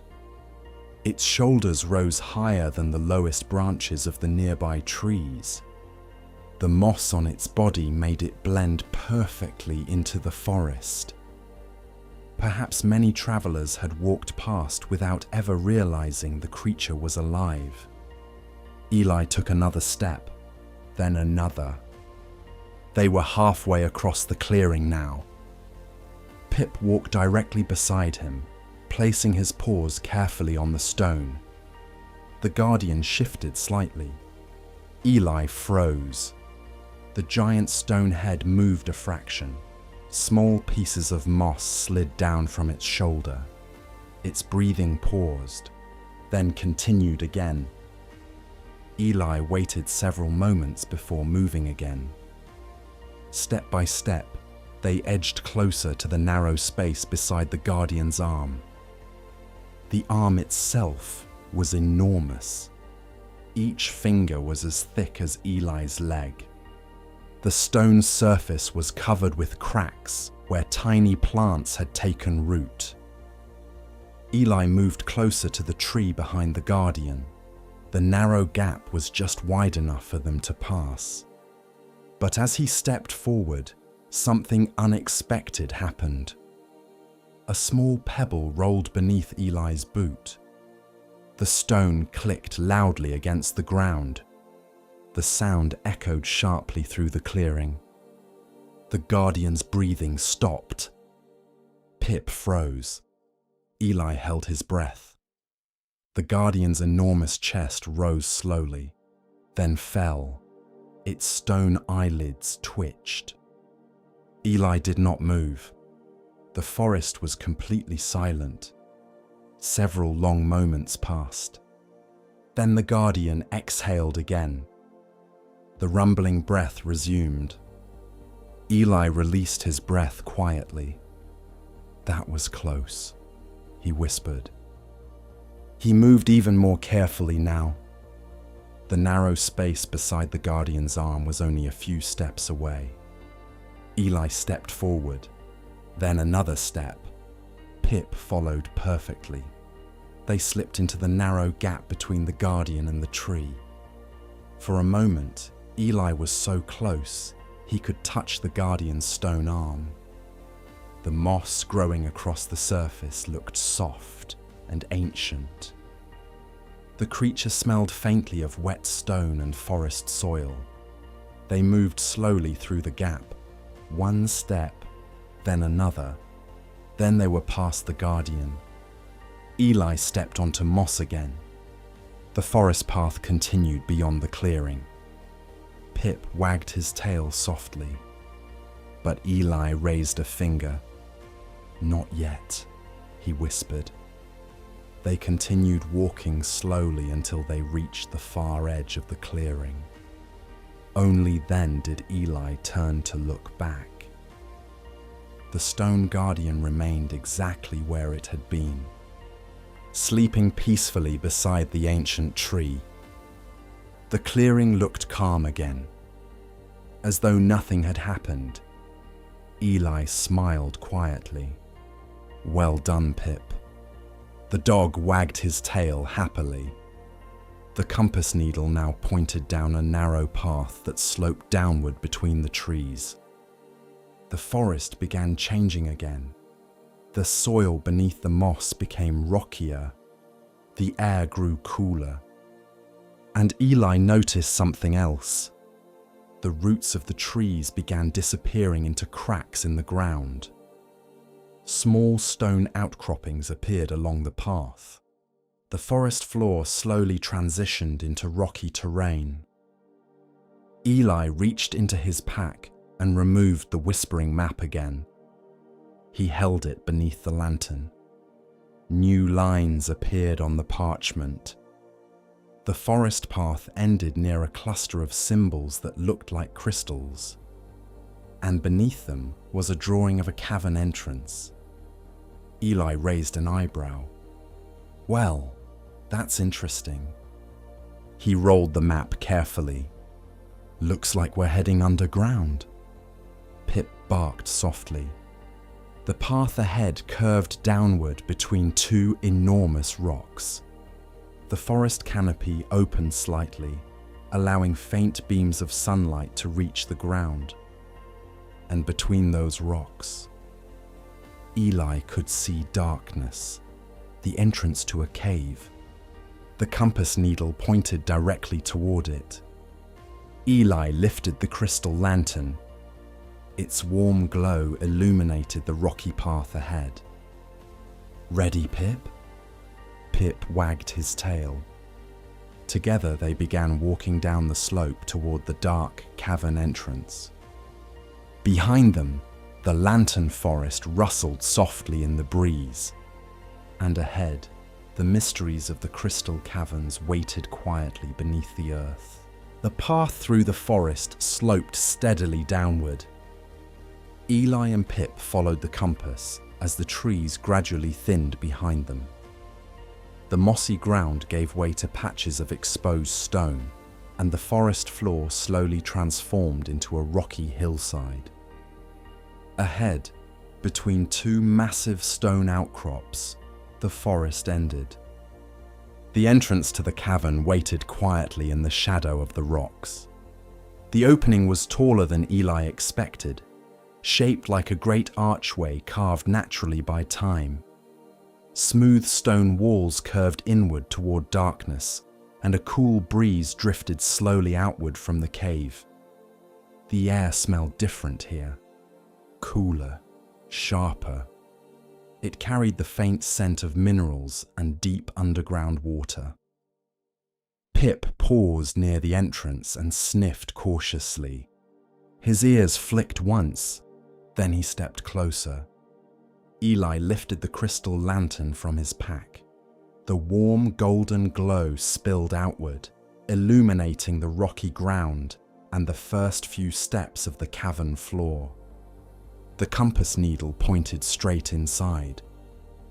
"Well," Eli said softly, "looks like we're going underground." Pip wagged his tail once and stepped forward. Together they crossed the threshold into the cavern. The forest sounds faded immediately. No wind, no rustling leaves, no distant birds. Instead, the cave held a deep, quiet stillness that seemed to absorb every sound.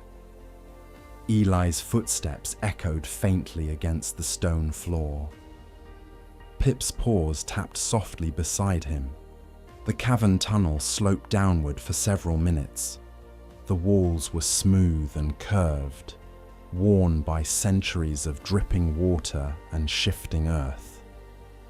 Small crystals grew from the rock here and there, catching the lantern light and scattering tiny reflections across the cave walls. The deeper they walked, the cooler the air became. Eventually, the narrow tunnel widened. The stone ceiling rose higher. Then suddenly the tunnel opened into an enormous cavern. Eli stopped. The lantern light expanded across the chamber. The cavern was vast. Its ceiling rose so high above that the lantern glow barely reached the upper walls. Massive columns of stone rose from the ground, like pillars supporting the underground world. Crystals covered many of these columns. Long, transparent formations hung from the ceiling like frozen waterfalls. Others grew upward from the floor. The lantern light touched them and sent shards of glowing reflections across the chamber. Pip barked once. The sound echoed loudly. Bark, bark, bark. The echo bounced across the cavern walls again and again until it slowly faded into silence. Eli blinked. That's quite a cave. He stepped forward slowly. Each footstep echoed softly against the stone. The lantern revealed several tunnels branching away from the main cavern. 3 of them stood directly ahead. Each tunnel curved into darkness. Eli raised the compass. The needle trembled slightly. Then it began spinning slowly. It had lost its direction. That's strange, Eli murmured. The compass had guided them perfectly through the forest. But here, underground, something interfered with it. Pip sniffed the ground near the center of the cavern. Then he barked again. The echo returned immediately. This time, something interesting happened. The echo from Pip's bark returned at different speeds from different directions. One echo came back quickly, another returned much later, and a third seemed to bounce through the cavern several times before fading. Eli tilted his head. That's interesting. He walked toward the center of the chamber and clapped his hands. Clap. The sound echoed through the cavern. Clap, clap, clap. But again, the echoes returned unevenly. One tunnel produced a strong, clear echo. Another returned only a faint whisper. The third tunnel sent the sound bouncing strangely in multiple directions. Eli crouched and removed the whispering map from his pack. He held it beneath the lantern. The parchment shimmered. Slowly, silver lines appeared across the map. The cavern chamber revealed itself on the map as a circular space with 3 branching tunnels. But the map did not show which tunnel was correct. Instead, small markings appeared beside each tunnel. Curving lines, wave-like shapes, echo symbols. Eli looked up at the cavern again. Then he clapped once more. Clap. This time he listened carefully. The echo that returned strongest came from the middle tunnel. The left tunnel returned only a weak sound, and the right tunnel produced the strange, scattered echoes again. Eli walked toward the middle tunnel. But as he stepped closer, Pip stopped moving. The dog sniffed the ground. Then he walked toward the right tunnel instead. Eli raised an eyebrow. Not so fast. He clapped again. The middle tunnel echoed clearly. But the right tunnel produced a deeper echo, not louder, but deeper, as if the cavern beyond it were much larger. Eli crouched again. Perhaps the puzzle wasn't about the strongest echo. Perhaps it was about the deepest. He lifted the lantern and walked toward the right tunnel. The crystals near its entrance shimmered more brightly. And when he clapped once more, clap, the echo rolled through the cavern like distant thunder, deep, long, echoing far beyond what the other tunnels produced. Eli smiled. That sounds promising. Pip wagged his tail. They stepped into the right tunnel. The passage curved gently downward again. The walls here were covered in more crystals than before. Some were small and clear.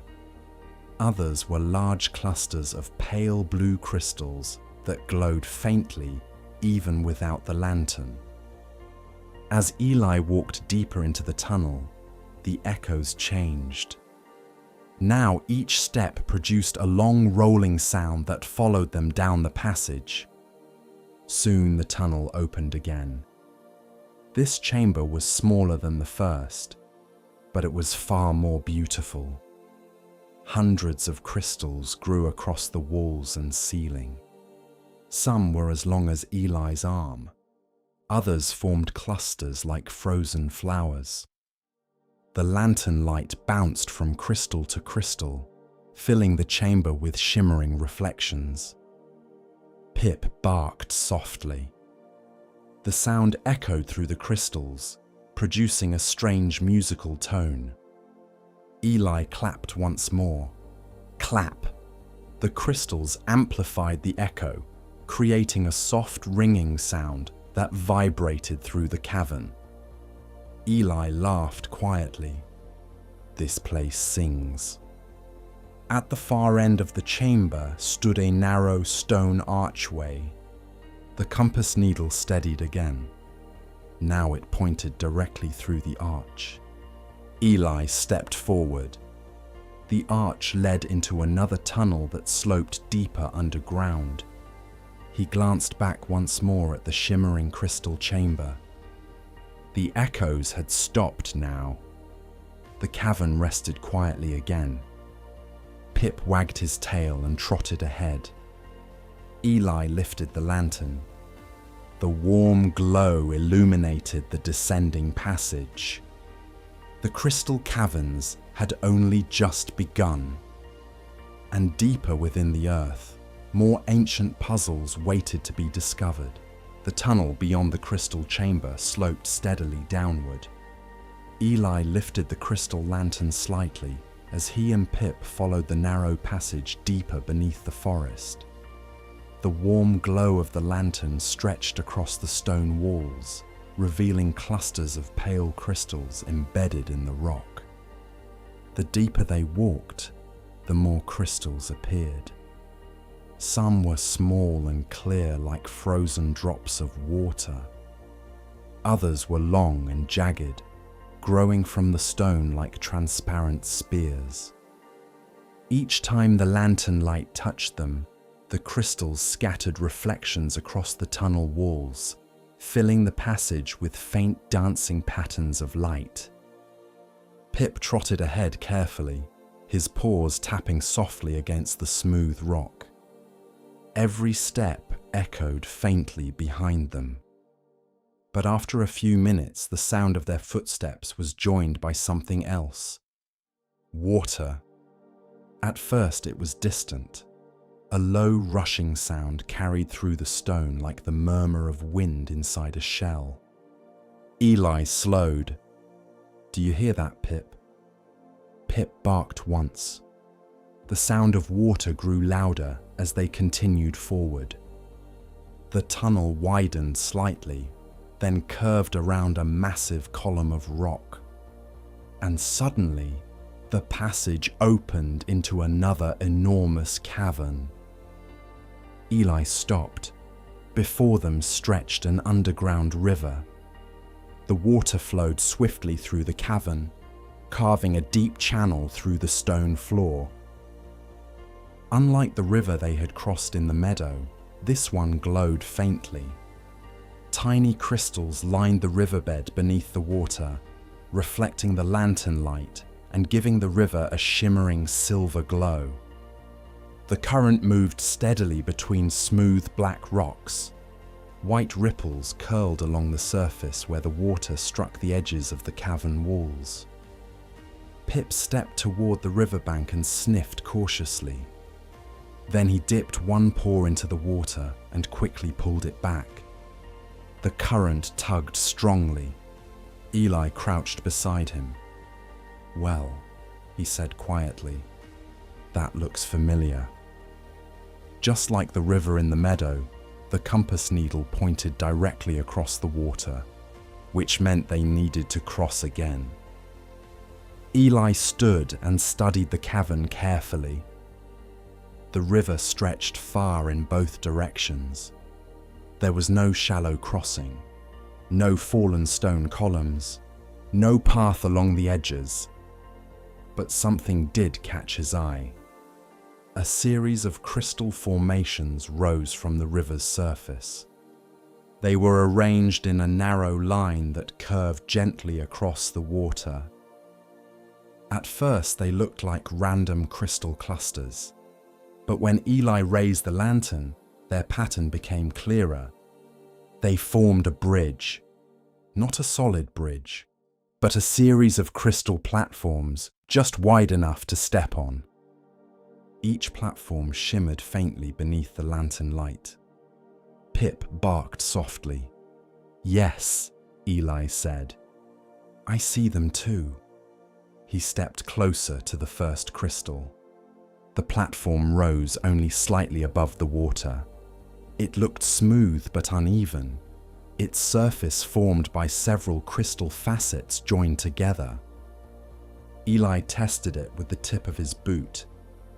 The crystal shifted slightly, not dangerously, but enough to make him cautious. "This one might move," he said quietly. He lifted the lantern higher. The bridge stretched across the river in a winding path of perhaps 15 crystal platforms. Some were larger, some smaller, and the river rushed swiftly between them. If someone slipped, they would likely be swept downstream through the cavern. Eli took a slow breath. "All right," he said softly. "Let's go carefully." He stepped onto the first crystal platform. The crystal tilted slightly beneath his weight, but it held. The lantern light reflected off the crystal surface and scattered across the cavern ceiling. Eli balanced himself carefully. Then he stepped onto the next platform. This one was steadier. The crystal here was larger, with flat surfaces that formed a more stable footing. Behind him, Pip waited at the riverbank. The dog watched Eli carefully. "Stay there for now," Eli said. Pip sat down obediently. Eli continued across the bridge. The third crystal platform shifted more noticeably beneath his boot. The current splashed against the sides of the crystal, sending small sprays of glowing water into the air. Eli adjusted his footing, then stepped to the next platform. The crystal bridge curved gently toward the center of the river. The water here flowed faster. The sound of rushing water filled the cavern. Halfway across the river, Eli paused. Something moved beneath the surface of the water. At first it looked like shifting reflections from the crystals, but then a smooth silver shape rose briefly above the water. An animal! It slipped beneath the surface again almost immediately. Then another appeared, and another. 3 sleek shapes swam gracefully through the glowing river. Pip barked excitedly. The creatures surfaced briefly near the crystal bridge. They were small and slender, with long bodies and soft silver fur. crystal otters. Their fur shimmered faintly in the glowing river light. They swam effortlessly through the current, darting between the crystal platforms. One of the otters popped its head above the water and watched Eli curiously. Its whiskers twitched. Then it dove again, twisting gracefully through the water. Eli smiled. "Well, hello there." The otters swam beside the crystal bridge as he continued crossing. They seemed curious rather than afraid.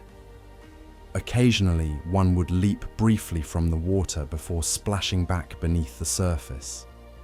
Pip barked happily from the riverbank. The otters chirped softly in response. But the crossing still required careful attention. The next crystal platform tilted sharply when Eli stepped on it. He quickly shifted his weight and steadied himself. "Easy," he murmured. The lantern light reflected off the moving water and created swirling patterns across the cavern walls. The otters continued swimming beside him, occasionally pausing near the crystals as though watching his progress. Only 3 platforms remained. Eli moved slowly. Step, pause, step again. The final platform was the largest. It rose higher above the water than the others. Eli stepped onto it and then jumped carefully to the far riverbank. He turned immediately. "All right, Pip," he called softly. The dog barked once and stepped onto the first crystal. The platform dipped slightly but held. Pip jumped to the second platform, then the third. Eli watched carefully. The dog moved confidently, following Eli's path exactly. Halfway across the river, the otters swam closer to Pip. One of them surfaced beside a crystal and chirped. Pip barked back. "Focus," Eli said gently. Pip continued. One platform tilted sharply beneath his paws, but he balanced quickly and jumped forward. Soon he reached the final crystal, then leapt safely onto the bank beside Eli. "Well done," Eli said, scratching the dog behind the ears. The crystal otters surfaced once more in the river behind them. They swam in slow circles before diving beneath the glowing water and disappearing downstream. Eli looked back across the cavern. The crystal bridge shimmered quietly in the lantern light. The river continued flowing peacefully beneath it. The compass needle steadied again. Now it pointed toward another tunnel at the far side of the cavern. This passage was narrower, but the walls were covered in even larger crystal formations. Some glowed faintly with pale blue light. Eli lifted the lantern and stepped toward the tunnel. "Come on, Pip." The dog wagged his tail and followed. Together they walked deeper into the crystal caverns, and somewhere ahead in the glowing darkness, another ancient puzzle waited to be discovered. The tunnel beyond the crystal river bridge sloped steadily downward. Eli and Pip walked carefully along the winding passage, the warm glow of the crystal lantern guiding their steps. The tunnel walls shimmered with clusters of pale blue and silver crystals, their surfaces reflecting the lantern's light in shifting patterns that danced across the rock. The air had grown cooler since they crossed the river. Somewhere far ahead, faint droplets of water echoed softly against stone. Drip, drip, drip. Each drop carried through the cavern with a gentle hollow sound that seemed to stretch far into the darkness. Pip trotted beside Eli, occasionally sniffing the ground or glancing toward the glowing crystal formations embedded in the walls. The deeper they traveled, the larger the crystals became. Some were as tall as Eli. Others spread across the walls in great jagged clusters that glittered faintly even without the lantern. Eli paused once to examine one of them. The crystal was clear but faintly blue, its edges sharp and smooth at the same time. When he held the lantern close, the light inside the crystal scattered into dozens of tiny beams that spread across the cave walls like stars. "Remarkable," Eli murmured.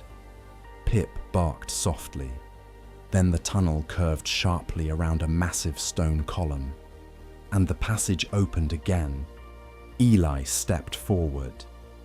Before them stood one of the most unusual chambers they had seen so far. The cavern was perfectly circular.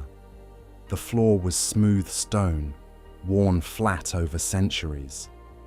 But the center of the chamber was filled with enormous crystal pillars. 6 of them stood arranged in a wide circle. Each pillar rose nearly to the cavern ceiling. Unlike the natural crystal formations in the tunnel walls, these pillars were shaped deliberately. Their surfaces were smooth and evenly faceted. And at the base of each pillar was a circular stone platform. Eli stepped closer. Something about the room felt deliberate, constructed. The pillars were not random crystal growth. Someone, or something, had arranged them long ago. Pip sniffed one of the stone platforms. The dog's tail wagged slowly. Eli lifted the crystal lantern. When the lantern's golden glow touched the nearest pillar, the crystal reacted.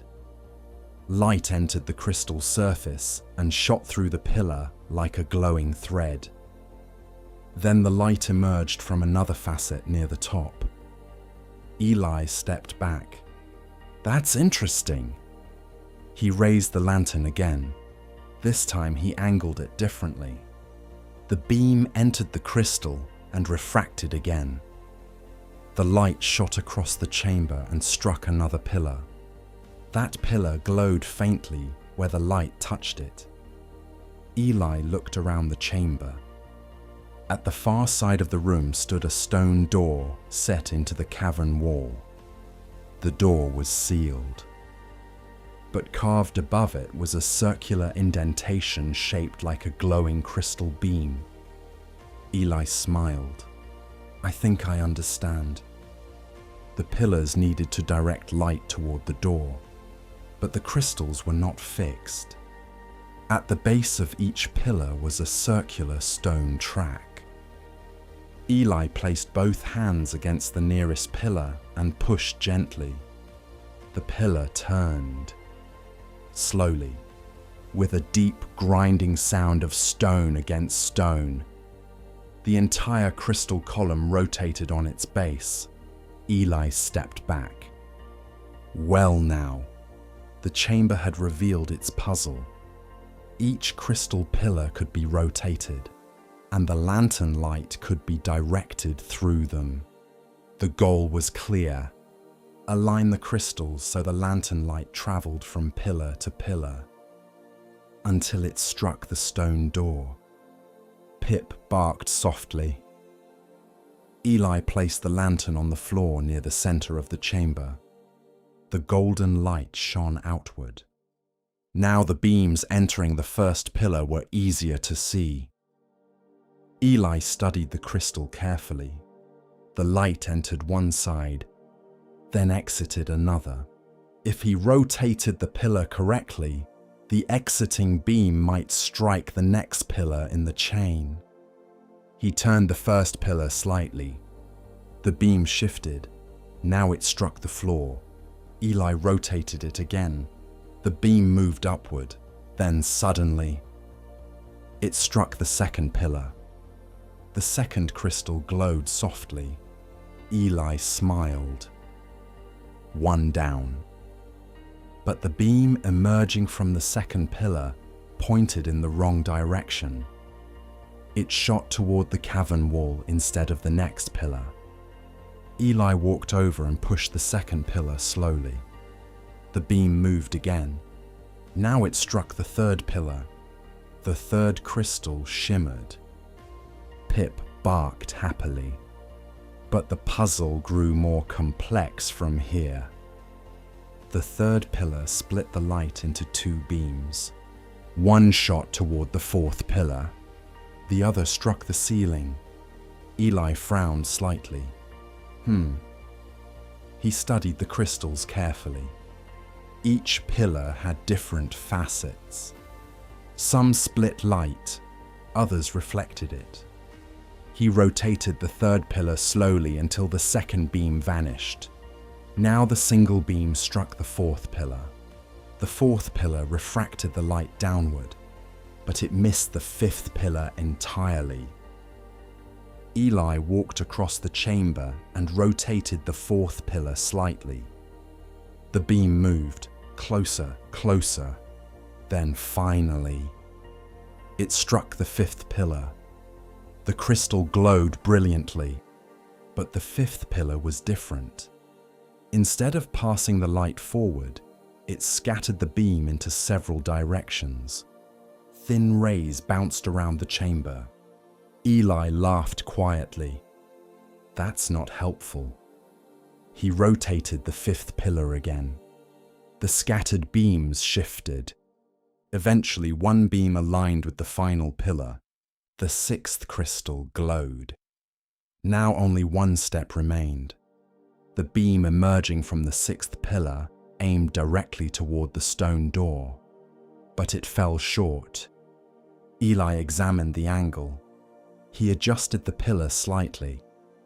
The beam moved upward, then downward. Then it struck the circular indentation above the door. The moment the light touched the stone, the entire chamber hummed softly. The pillars vibrated. The beam grew brighter. The stone door began to move. Slowly, the ancient mechanism rumbled deep within the cavern walls. The door slid open. Behind it lay a small alcove carved into the rock. Inside the alcove rested a single object on a pedestal. Eli stepped forward slowly. Pip followed beside him. The pedestal held a small stone key, but it was not made of ordinary stone. The key was carved from a smooth white mineral that glowed faintly beneath the lantern light. Tiny silver veins ran through the stone like frozen moonlight. Eli lifted the key carefully. The moment he touched it, the whispering map rustled softly inside his pack. He removed the map and held it beneath the lantern. New markings appeared on the parchment. Symbols shaped like crescents and crystal doors. Paths deeper within the caverns. The moonstone key had revealed more of the map. Eli tucked the key safely into his pack. Behind him, the crystal pillars slowly dimmed. The puzzle had been solved. Pip wagged his tail happily. "Well done," Eli said. The compass needle steadied again. Now it pointed toward another tunnel beyond the chamber, a darker passage leading deeper underground. Eli lifted the lantern once more. "Come on, Pip." Together they stepped through the far side of the crystal chamber. The glowing pillars faded behind them. And somewhere deeper in the caverns, the faint sound of moving water echoed once more through the stone. The tunnel beyond the rotating crystal chamber sloped downward once more. Eli walked slowly, holding the crystal lantern high, so its warm golden glow could illuminate the rocky passage ahead. Behind him, the chamber of rotating crystals had grown quiet again, the massive pillars resting motionless after the ancient puzzle had been solved. Pip trotted beside him. his paws making soft tapping sounds against the smooth cavern floor. The deeper they walked, the quieter the world became. The distant echoes from the earlier chambers faded behind them. Only two sounds remained: the steady drip of water somewhere deep in the stone, and the slow echo of their own footsteps. Drip, step, drip, step. The tunnel walls here were darker than before. Fewer crystals grew along the rock, and the lantern light seemed to stretch farther into the shadows. Eli reached into his pack and briefly touched the moonstone key. The smooth white stone felt cool in his hand. Tiny silver veins shimmered faintly within the key, reflecting the lantern's light. The whispering map rustled softly in his pack. As if aware that they were nearing something important, the tunnel curved gently, then widened, then opened. Eli stepped forward and stopped. Before them stretched a vast underground lake. The water filled an enormous cavern that disappeared into shadow on all sides. But the lake itself glowed. Soft pale blue light shimmered beneath the surface, spreading outward in gentle waves that illuminated the cavern walls. The glow came from something beneath the water. Crystals, thousands of them. They covered the lake bed like a field of frozen stars. The lantern light mixed with the glow from the crystals, filling the cavern with a calm silver blue shimmer. Pip barked softly. The echo rolled slowly across the water. Eli stepped closer to the lake's edge. The water was perfectly still. Not a ripple disturbed its surface. But the compass needle pointed directly across the lake. Eli crouched and unrolled the whispering map. The moment the lantern light touched the parchment, new lines appeared. A drawing of the underground lake formed across the center of the map and across the water. A faint path appeared, small stepping stones. But Eli looked back at the lake.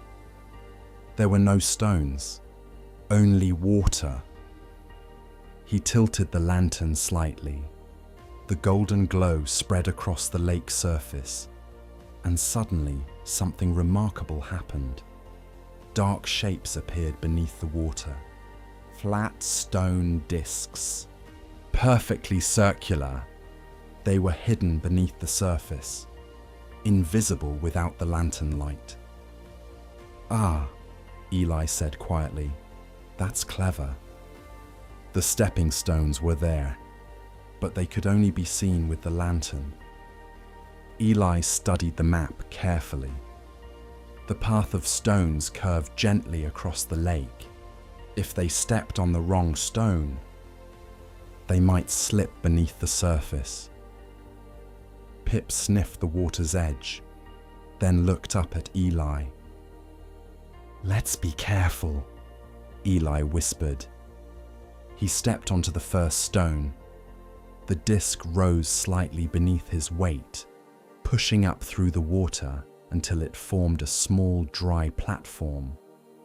Ripples spread across the glowing lake, but the stone held. Eli raised the lantern again. The next stone appeared a few steps ahead. He stepped onto it. The stone lifted slowly from the water. Pip waited at the edge. "Come on," Eli said softly. The dog jumped onto the first stone. The platform dipped slightly but remained steady. Together they continued across the lake. Step, pause, step. Each time Eli lifted the lantern, the next hidden stone appeared beneath the glowing water. The cavern was silent. The glow from the crystals beneath the lake made the entire cavern feel calm and dreamlike. But halfway across the lake, something changed. Pip stopped moving. His ears lifted. The dog stared toward the darker end of the cavern.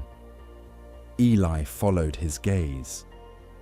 The lantern light reached only part way across the lake. Beyond its glow, shadows gathered along the far cavern wall. And in those shadows, something moved. Slowly, silently. A long, dark shape glided along the edge of the water. Eli froze. The creature moved quietly along the stone shoreline. It was tall and thin. Its body seemed to blend with the cavern's shadows, its surface smooth and dark like wet stone. The creature's long limbs moved slowly as it walked. Its head turned slightly, as though listening. Pip gave the faintest growl. Eli placed a gentle hand on the dog's back. Quiet. The creature continued moving along the cavern wall. It did not approach the lake, but it remained close enough that Eli could see its shape shifting in the shadows. The whispering map rustled softly again. Eli glanced down. A small symbol had appeared near the edge of the lake. A warning mark. The creature likely lived here. They needed to cross the lake quietly, without drawing attention. Eli lowered the lantern slightly. The light dimmed across the water, but it still revealed the next stepping stone. They moved slowly, carefully. The cavern remained silent except for the soft ripple of water beneath the stones. Step, pause, step. The creature stopped walking. Its head lifted slightly. It was listening. Eli froze. Pip stood perfectly still beside him. Several long moments passed. Then the creature turned away again and continued walking along the far cavern wall. Eli exhaled slowly. Almost there, he whispered. Only 3 stones remained. He raised the lantern again. The next stone appeared, then the next. Finally, the last. Eli stepped onto the final platform and reached the far shore of the lake. Pip jumped beside him. The dog wagged his tail quietly. Eli lowered the lantern slightly. The creature had disappeared into a side tunnel along the cavern wall. The lake returned to its calm, glowing silence. "Well done," Eli said softly. The compass needle now pointed upward, toward a narrow passage climbing along the cavern wall. Eli lifted the lantern again. The passage sloped upward between 2 tall rock columns, and at the top, a faint glow appeared. Not crystal light, not lantern light, but natural light. Very faint. Almost like moonlight. Eli smiled. "I think we're heading back toward the surface." Pip barked happily. Together they began climbing the passage. Behind them, the glowing lake shimmered quietly beneath the cavern ceiling. And ahead, the path began rising toward a new world above the caverns. The path that would lead them into the floating valley. The passage out of the caverns climbed steadily upward. Eli and Pip moved carefully along the rising stone tunnel, the crystal lantern casting warm light along the rocky walls. Behind them, the deep chambers of the crystal caverns faded slowly into darkness, and the distant echoes of dripping water became quieter with every step. The air was changing again. It no longer felt as cool and still as the underground caverns. Instead, A faint breeze drifted down the tunnel toward them. Fresh air. Eli lifted the lantern higher. "Do you feel that, Pip?" Pip wagged his tail. The dog barked once and trotted ahead eagerly. The tunnel curved around a final bend, and suddenly the stone walls ended. Bright daylight poured through the opening ahead.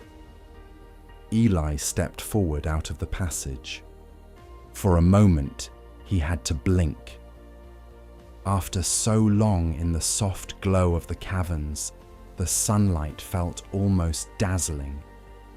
When his eyes adjusted, Eli took a slow breath. Before them stretched one of the most beautiful landscapes he had ever seen.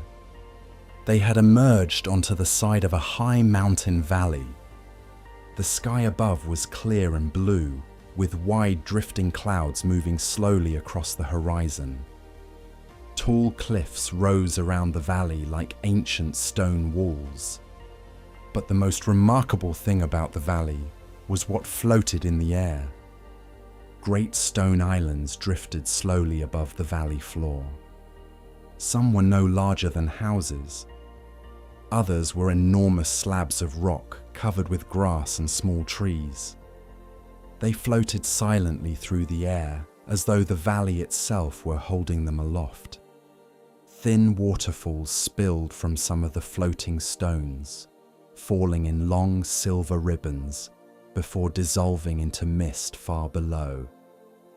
The valley floor was covered in tall golden grass that swayed gently in the wind. Small clusters of bright crystal flowers grew between the grasses, their petals reflecting the sunlight like polished glass. Pip ran forward into the grass and barked happily. The wind lifted his ears as he ran. Eli stepped out from the cave entrance and looked around in quiet amazement. "This place," he laughed softly, "is incredible." The breeze moved steadily through the valley, carrying the soft scent of grass and flowers. For several minutes, Eli simply stood and watched the floating stones drift across the sky. The entire valley felt peaceful, open, calm. But the compass in his hand still pointed forward. The needle directed him toward a narrow stone path leading across the valley floor. "Well," Eli said quietly, "let's see where it leads." Pip ran back to his side. Together they followed the path. The tall grasses brushed against Eli's boots as they walked. The floating stones moved slowly overhead, casting drifting shadows across the valley. Occasionally, a small bird swooped between the floating rocks before disappearing into the sky. After a short walk, the path began climbing a gentle hill. At the top of the hill stood an enormous stone arch. The arch rose nearly 3 times Eli's height. Its surface was carved with long flowing patterns that resembled wind currents, and hanging from the arch were dozens of small metal chimes. Each chime was made from polished silver rods attached to thin strings. The wind caused them to sway gently. Soft musical tones drifted through the valley. Ting, ting, ting. The sound was delicate and peaceful. Pip barked softly and ran ahead. But as Eli approached the arch, he noticed something unusual. The stone path ended directly beneath it. Beyond the arch, the path disappeared.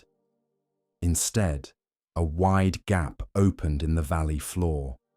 On the far side of the gap, the path continued again. But there was no bridge connecting the two sides. The arch seemed to be some kind of gate. Eli stepped closer. The chimes continued ringing softly in the wind, but their sounds were uneven, random, unorganized. Eli studied the arch carefully. Beneath the chimes were 4 circular stone plates set into the base of the arch. Each plate carried a carved symbol: wind, leaf, wave, spiral, the same symbols he had seen earlier throughout the journey. Eli raised an eyebrow. That looks familiar. He stepped beneath the arch. The wind chimes moved more strongly here, swaying back and forth in the breeze. But the sound they produced was chaotic. The notes clashed with each other. The wind chimes were not aligned. Eli crouched beside one of the stone plates. The plate could rotate. He turned it slowly. Above him, a cluster of chimes shifted position slightly. Eli stood and studied the arch again. Each stone plate controlled the direction of a group of chimes. The puzzle was clear. The chimes needed to be aligned so the wind would create the correct melody. He rotated the wind symbol slightly. The chimes above moved into a new position. The sound changed. Now a soft harmonic tone joined the wind. Eli smiled. That's better. He rotated the leaf plate next. The chimes shifted again. The melody improved slightly. Pip sat beside him, watching curiously, but the melody was still incomplete. Eli adjusted the wave plate. The wind blew through the arch again. Now the chimes rang together more smoothly. Only the spiral plate remained. Eli turned it slowly. The wind passed through the arch once more. And suddenly the chimes rang in perfect harmony. A clear, gentle melody filled the valley. Ting, ting, ting. The sound echoed softly across the floating valley. The ground beneath Eli's feet trembled gently. The stone arch hummed, and the gap beyond the arch began to move. From deep within the valley floor, enormous flat stones rose slowly upward. One after another, they lifted into place, forming a wide stone bridge across the gap. The wind chimes continued their soft melody. The path had opened. Pip barked happily and ran onto the new bridge.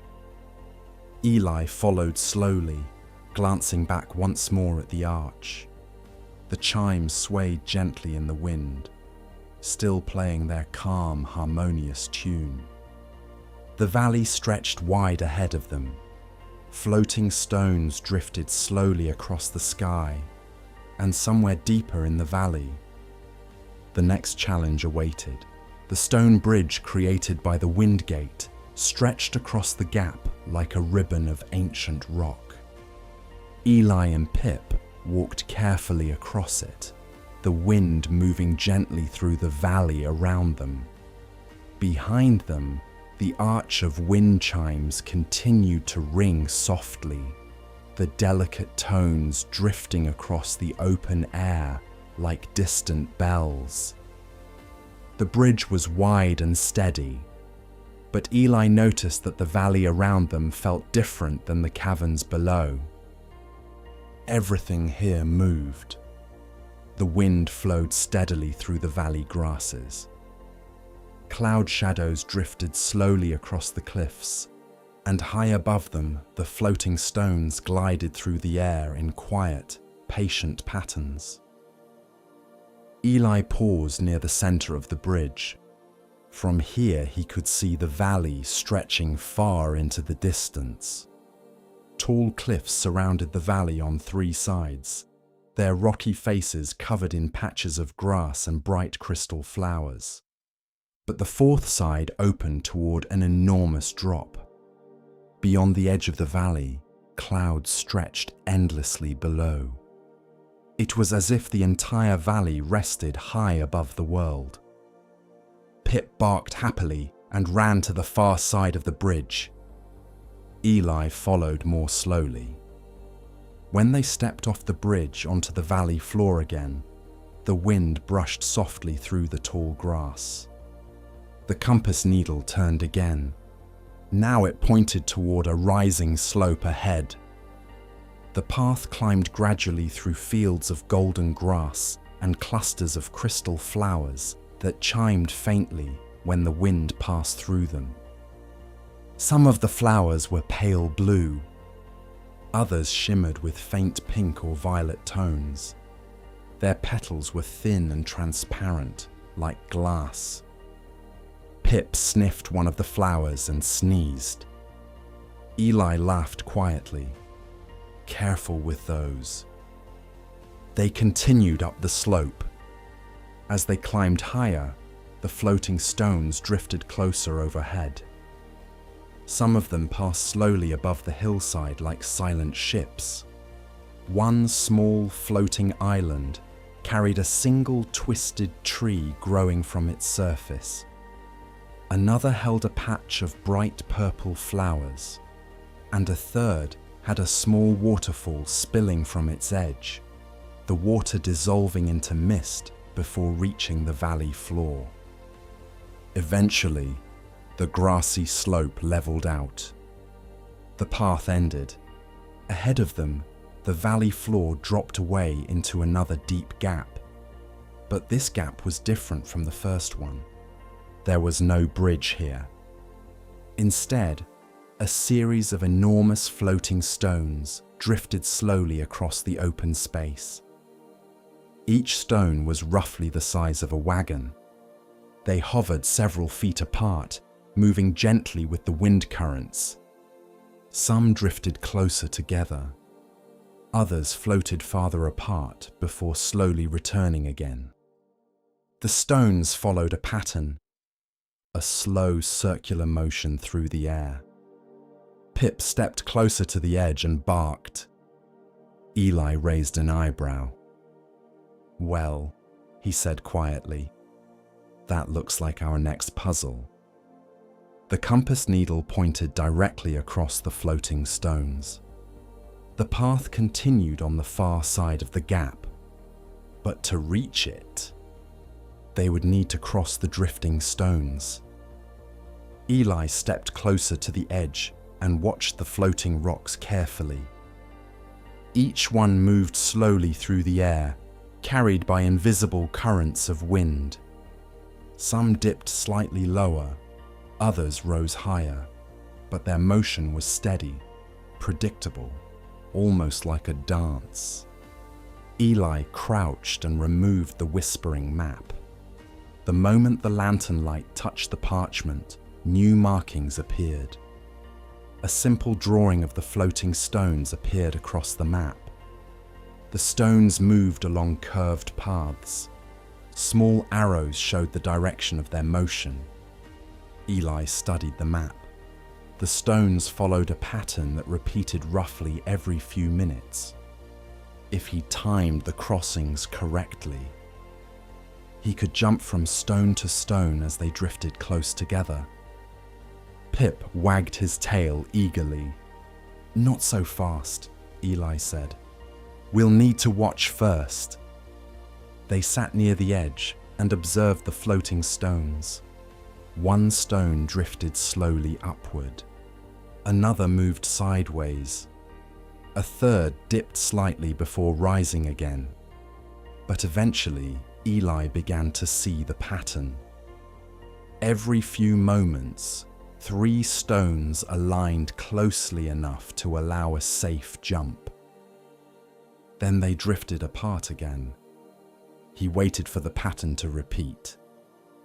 Then he stood. "All right," he said quietly. "Let's try."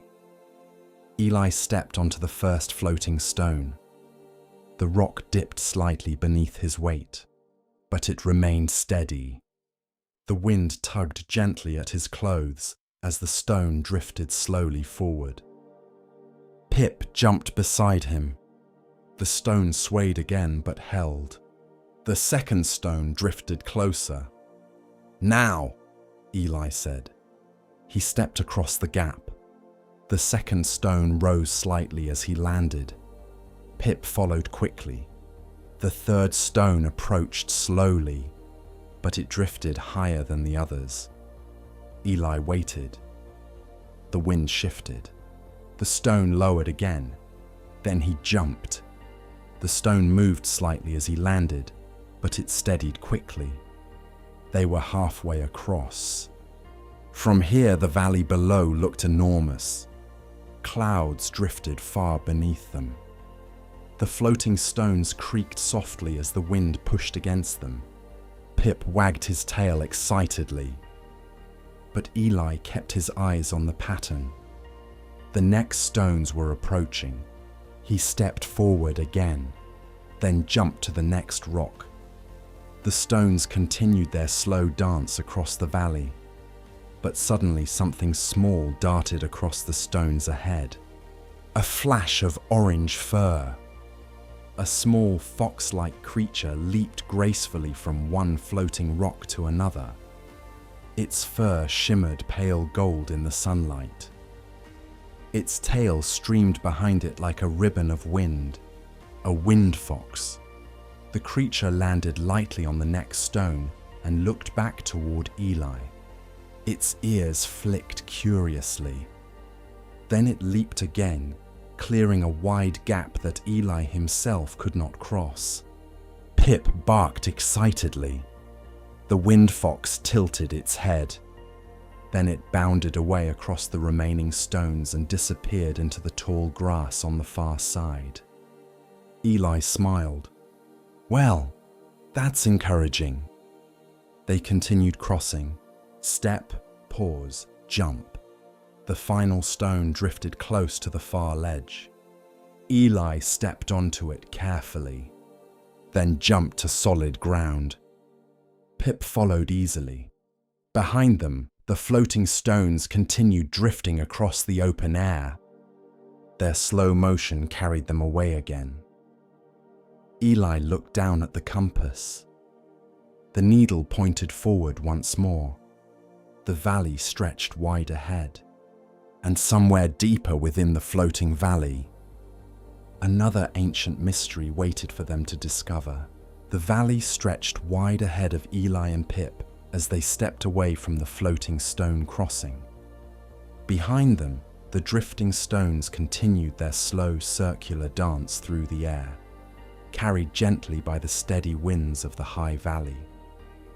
Far below the crossing, clouds drifted slowly across the open sky like soft rivers of mist. But ahead of them, the valley floor rose again. The compass needle pointed toward a gentle hill covered with tall grasses and scattered crystal flowers. Eli and Pip walked slowly forward. The wind brushed softly across the valley, bending the tall golden grass into smooth rolling waves. Every now and then, the grass parted around clusters of crystalline flowers, their delicate glass-like petals chiming faintly whenever the breeze passed through them. Ting, ting. The sound was soft and peaceful. Pip trotted ahead, sniffing the flowers curiously. The dog's ears twitched each time one of the crystal blossoms chimed. Eli smiled. "I think the valley likes music," he said. The compass needle continued pointing toward the hilltop. As they climbed, the wind grew stronger. Floating stones passed overhead, casting drifting shadows across the hillside. Some were small and smooth like polished boulders. Others were large slabs of earth with small trees growing from their surfaces. One of the stones carried a patch of pale blue flowers that fluttered gently as the island drifted past. Eli paused briefly to watch them. It was hard to imagine how such enormous stones could float so effortlessly in the air. But the valley itself seemed to hold them aloft, as though the wind and sky had become part of the land. Eventually, Eli and Pip reached the top of the hill, and there they found something unusual. A wide circular garden spread across the hilltop. Unlike the grassy slopes below, this garden was carefully arranged. Stone pathways curved through clusters of tall crystal flowers. The flowers here were much larger than those in the valley. Some rose as tall as Eli's shoulders. Others spread wide with dozens of thin crystal petals that shimmered softly in the sunlight. And when the wind moved through the garden, the flowers began to sing. Soft tones drifted across the hill. Some flowers chimed in high, clear notes. Others produced deeper, resonant sounds like distant bells. Together, they created a gentle, flowing melody that rose and fell with the wind.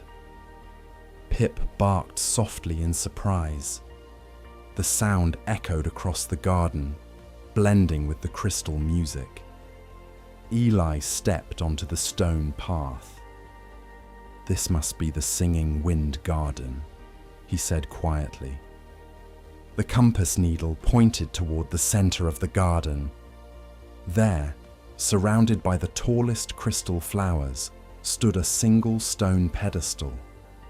The pedestal was carved from pale grey stone and decorated with swirling wind patterns. At its center was a small circular lock. Eli knelt beside it. The shape of the lock looked familiar. He reached into his pack and removed the moonstone key. The smooth white stone glowed faintly beneath the sunlight. Tiny silver veins shimmered inside it like frozen moonlight. Pip wagged his tail excitedly. Eli carefully inserted the moonstone key into the pedestal. For a moment, nothing happened. Then the pedestal hummed softly. The crystal flowers around the garden began ringing louder as the wind passed through them. Their notes shifted, changing, becoming more organized.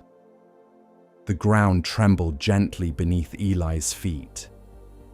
From the top of the pedestal, a small stone compartment slowly rose. Inside rested a long, slender object carved from polished silver wood. Eli lifted it carefully. It was a flute, but unlike ordinary flutes, this one was decorated with tiny hanging chimes along its length. Each chime was made from thin crystal rods attached to delicate silver threads. When Eli turned the instrument, the chimes rang softly. Ting, ting. The whispering map rustled inside his pack. Eli removed it and held it beneath the sunlight. New markings appeared across the parchment. Symbols shaped like spiraling wind currents, floating platforms, and a great tree standing at the far end of the valley. Eli studied the map carefully. "This must be the wind chime flute," he said. The instrument felt light in his hands. When the wind passed through the small chimes along its sides, the flute produced a faint musical tone, even without being played. Pip barked happily, but as Eli lifted the flute again, the wind in the valley shifted. The floating stones overhead drifted slightly faster. The crystal flowers rang louder.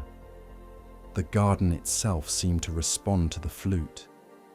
Eli raised it to his lips, then paused. "Let's try something." He blew a soft breath into the flute. The sound that emerged was unlike any instrument he had heard before.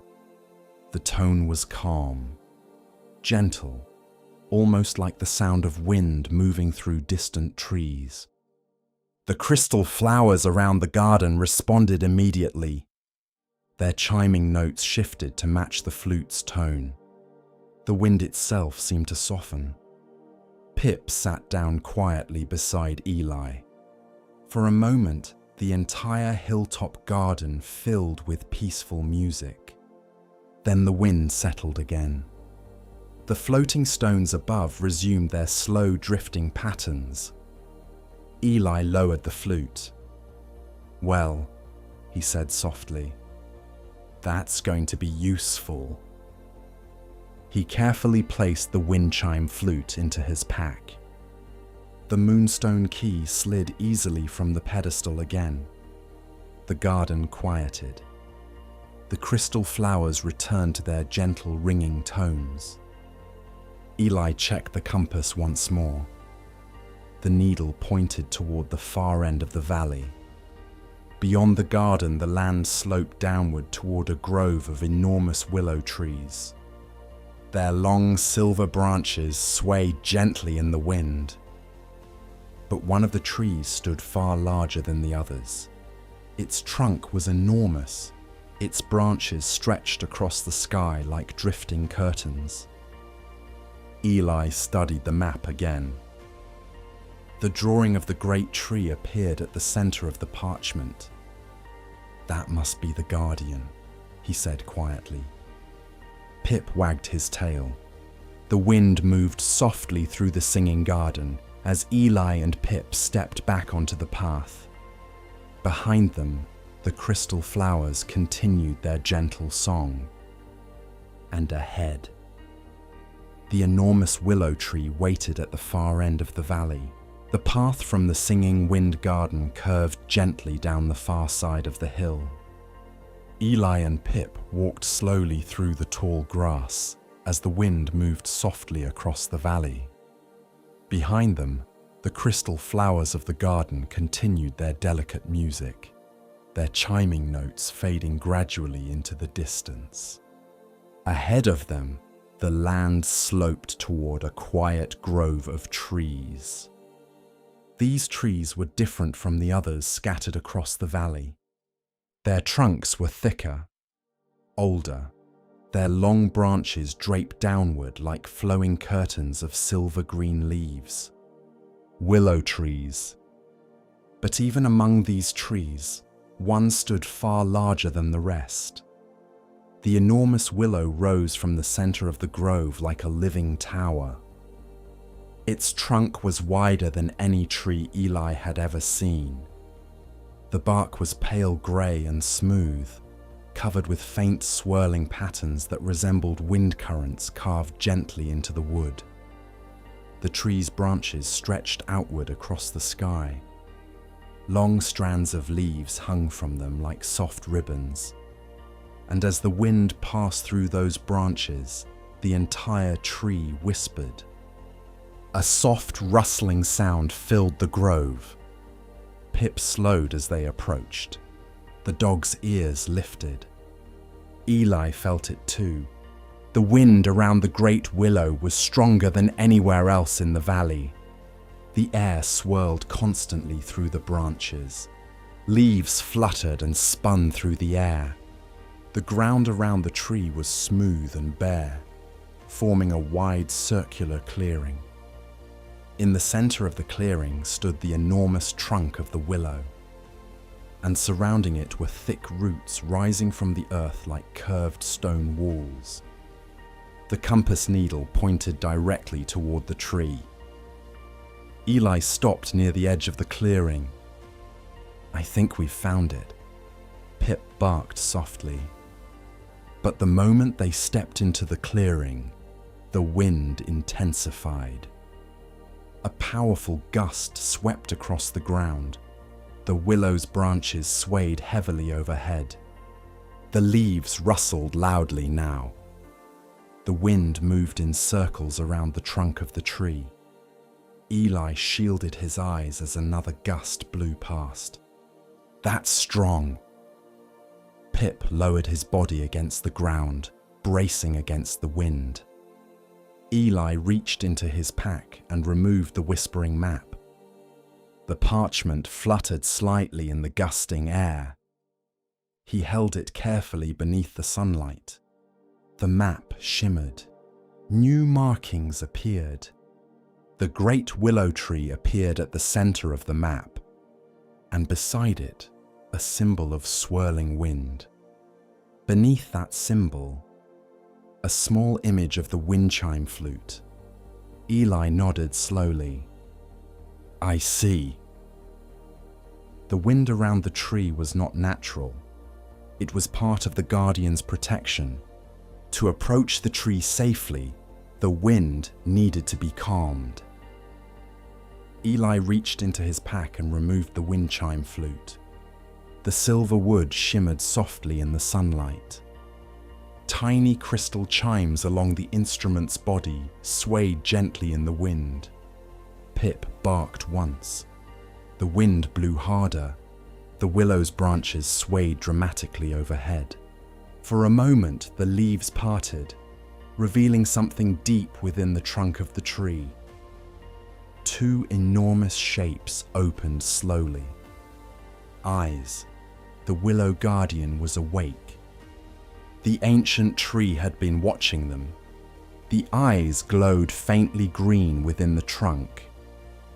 They were calm, ancient, patient, but the wind around the tree continued swirling violently. Eli stood still for a moment. Then he raised the flute to his lips. He remembered the sound he had played in the garden, a calm tone, like wind moving through distant trees. He blew gently into the flute. The instrument answered with a soft breath of music. A low, peaceful tone drifted outward across the clearing. The tiny chimes along the flute shimmered as they vibrated with the sound. The wind responded immediately.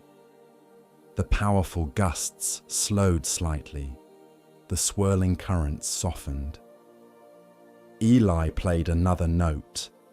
The sound flowed across the clearing like a quiet breeze. The willow branches swayed more gently now. The rustling of leaves softened. The enormous glowing eyes within the tree remained open. Watching, Eli continued playing. Slow notes, soft tones, each one blending with the whispering wind. The air in the clearing grew calmer. The powerful currents faded into gentle breezes. The willow branches lowered slightly, their long strands of leaves brushing softly against the ground. Pip wagged his tail. Eli lowered the flute slowly. The wind had settled. Only a peaceful breeze moved through the grove now. The willow guardian shifted. The enormous trunk creaked softly as the ancient tree moved. The roots surrounding the trunk slowly pulled apart. A narrow opening appeared between them. The guardian had accepted Eli's music. The path forward had opened. The glowing eyes within the tree dimmed slightly, then slowly closed again. The willow guardian returned to its quiet watch over the valley. Eli stepped forward carefully. The path between the roots led beyond the tree into a hidden valley behind the grove. Pip trotted ahead excitedly. Beyond the willow grove, the land sloped gently downward again. But the valley beyond looked very different from the one they had crossed. The grass there glowed faintly with golden light. Lantern-shaped flowers grew in clusters along the ground. Floating lights drifted lazily through the air like tiny stars. Eli checked the compass one more time. The needle pointed directly toward the glowing valley ahead. He smiled quietly. I think we're getting close. Pip barked happily. Behind them, the enormous willow tree swayed gently in the breeze, its long branches whispering softly once more. And ahead, the hidden lantern valley waited, the place where the treasure of the journey would finally be revealed. Beyond the willow guardian's grove, the land changed once again. Eli and Pip stepped quietly along the narrow path between the roots of the enormous willow tree.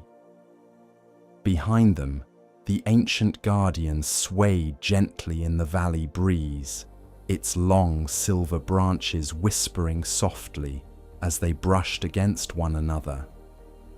The powerful winds that had once circled the tree were gone now.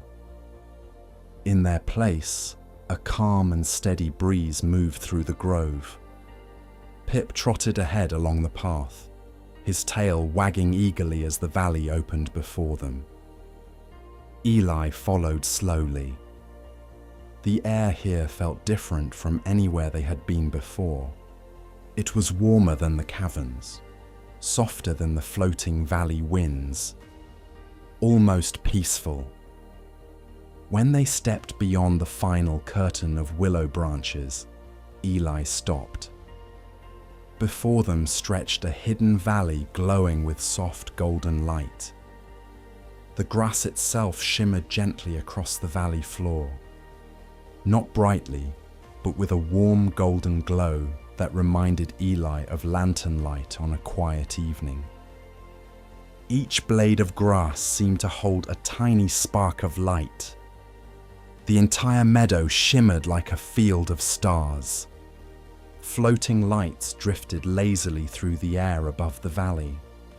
Some were small like fireflies. Others were larger glowing orbs that moved slowly through the gentle breeze. They floated quietly between the tall grasses and low flowering plants that covered the valley floor. Pip barked softly in surprise. One of the glowing lights drifted closer to him. The small orb hovered in the air for a moment.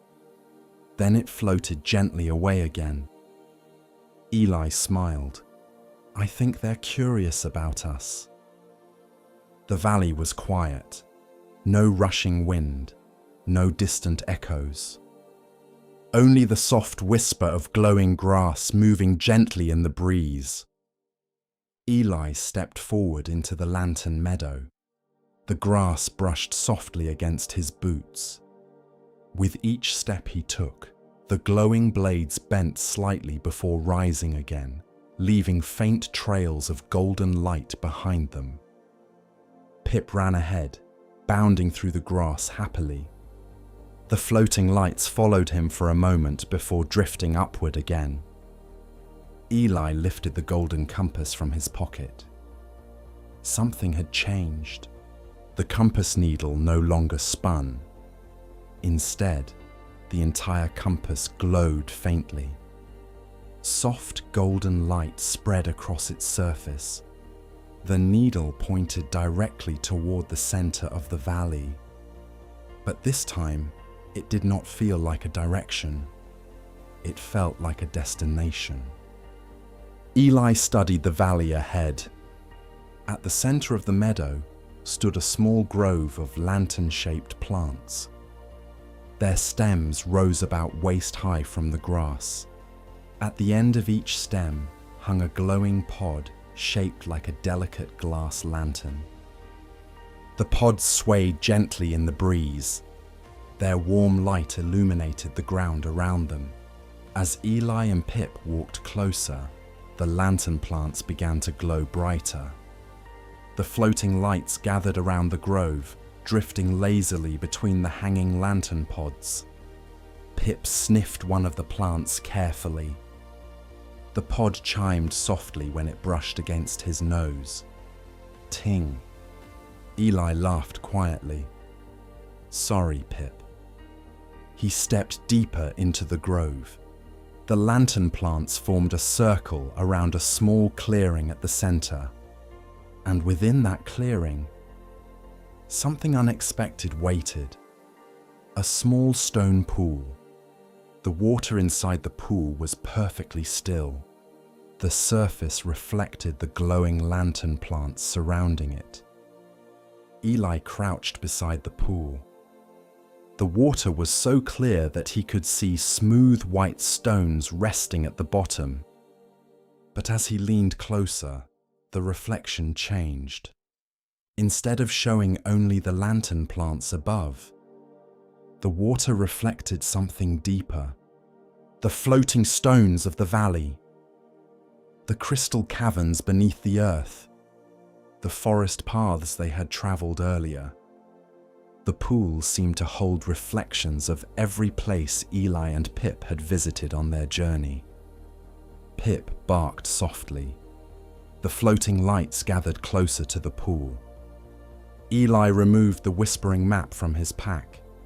The moment he held it above the water, the parchment shimmered. New markings appeared.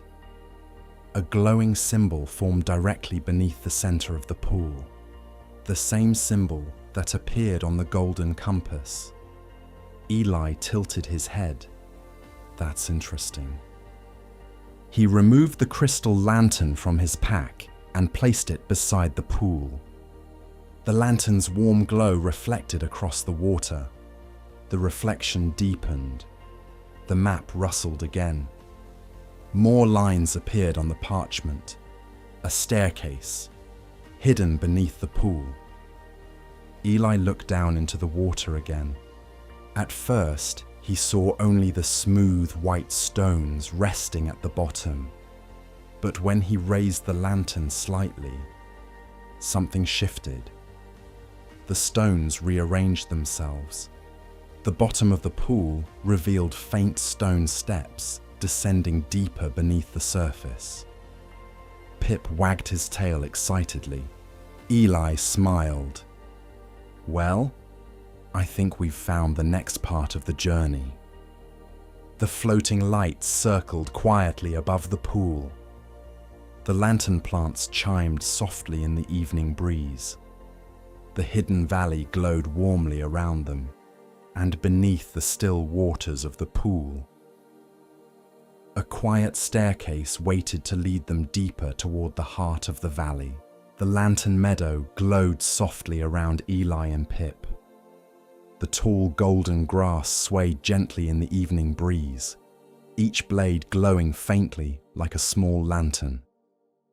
Floating lights drifted lazily above the meadow, their warm glow illuminating the quiet valley with a peaceful shimmer. At the center of the lantern grove, the small stone pool reflected everything around it. The lantern plants, the drifting lights, the quiet sky above the hidden valley. Eli knelt beside the pool again. The water was perfectly still, so clear that the white stones resting at the bottom seemed almost close enough to touch. But he already knew the truth. The water held more than just reflections. It held secrets. Pip stepped beside him and sniffed the water carefully. The dog tilted his head when the reflection of his nose moved strangely across the surface. Eli chuckled softly. It's not an ordinary pool, is it?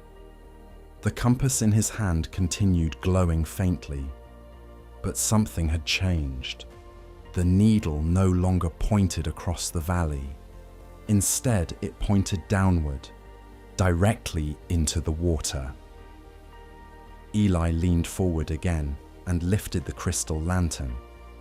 The golden light touched the surface of the pool. For a moment, nothing happened. Then slowly, the reflections inside the water began to shift. The white stones beneath the surface moved slightly. Their arrangement changed. The smooth shapes aligned into the faint outline of steps. A hidden staircase descending deeper beneath the pool. Pip barked softly. Eli smiled. Yes, I see it too. But as he looked closer, something became clear. The staircase was incomplete. Several of the steps remained hidden beneath shimmering reflections. The lantern light alone was not enough. Eli sat back and thought for a moment. Then he noticed the floating lights above the grove. There were several of them drifting slowly through the air around the pool. Each one glowed with the same warm golden color as the lantern grass. Eli stood. Maybe the pool needs more light. He carefully lifted the crystal lantern and held it above the water again. The reflections shifted slightly, but still the staircase remained only partly visible. Then one of the floating lights drifted lower. It hovered gently above the surface of the pool. Its glow reflected across the water beside the lantern's light. Suddenly, another step appeared. Eli's eyes widened slightly. That's it. The staircase needed multiple light sources, the lantern and the floating lights. He carefully waved his hand near one of the lights. The small glowing orb drifted closer. It hovered above the edge of the pool. Its reflection spread across the water. Another step appeared. Pip barked happily. Eli looked up at the other lights drifting above the meadow. There must be more. He stepped carefully around the pool, guiding the floating lights one by one toward the water. Each time a new light hovered above the surface, the reflections shifted again. More of the staircase became visible. The steps were made of pale stone, carved smoothly into the rock beneath the pool. They spiraled gently downward into darkness, but several steps were still missing. Eli studied the reflections again. Then he noticed something. The floating lights needed to be positioned precisely, not just near the pool, but at specific points around its edge. He moved one of the lights slightly to the left. The reflection shifted. The next step appeared. Pip wagged his tail and circled the pool excitedly. Careful, Eli said with a smile. They continued placing the lights around the pool, one near the north side, one near the western edge, another directly opposite the lantern. Each time the reflections changed. The staircase slowly revealed itself completely. Finally, Eli stepped back. 6 floating lights hovered gently around the pool. The crystal lantern rested beside the water. Together, their reflections illuminated the entire hidden staircase. The steps were now clearly visible beneath the surface. The water shimmered softly around them. Pip leaned closer and barked once. The sound echoed faintly down the stone stairway. Eli knelt beside the pool again. He dipped his hand into the water carefully. It was warm, calm. The water parted easily around his fingers. The reflections did not disappear. Instead, the surface seemed to open slightly. The water did not feel deep. Instead, it behaved almost like a curtain. Eli stood. Well, Pip, I think this is the way. He stepped onto the first stone step. The water parted around his leg, but he did not sink. The step was solid beneath his foot. Pip watched carefully, then jumped onto the second step beside him. The floating lights continued glowing above the pool. Their reflections illuminated the stairway clearly. Eli began descending. Step by step, they walked downward through the shimmering water. But the water never covered them.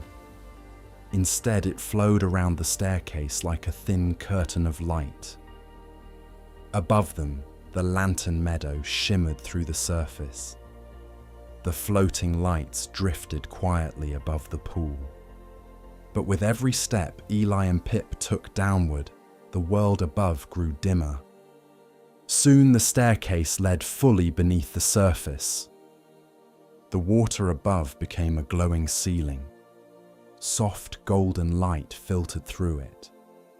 The stone walls around the staircase glowed faintly with embedded crystals. The air here was quiet and warm. Pip's paws made soft tapping sounds against the stone steps. Eli lifted the crystal lantern again. The golden light illuminated the spiral staircase as it continued downward. The whispering map rustled softly in his pack, as if the ancient parchment knew they had reached the final part of the journey. Step by step, they continued descending, deeper beneath the lantern meadow, toward the final chamber hidden beneath the valley. The place where the compass had been guiding them all along. The spiral staircase continued downward beneath the lantern meadow. Eli and Pip walked slowly along the smooth stone steps, the soft glow of the crystal lantern lighting their path. Above them, the shimmering water of the pool formed a gentle golden ceiling, rippling faintly as the floating lights drifted across its surface. But with every step they descended, the glow of the lantern meadow faded. The air grew still, quiet, peaceful. Pip's paws echoed softly against the stone steps. Tap, tap, tap. The staircase curved gently around the walls of a deep chamber carved into the rock beneath the valley. Eli ran his hand along the stone wall beside him. The rock was smooth and cool, polished by time. But something else caught his eye.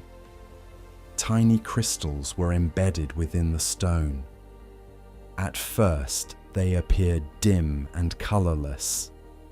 But when the lantern light passed over them, the crystals shimmered faintly with soft golden reflections.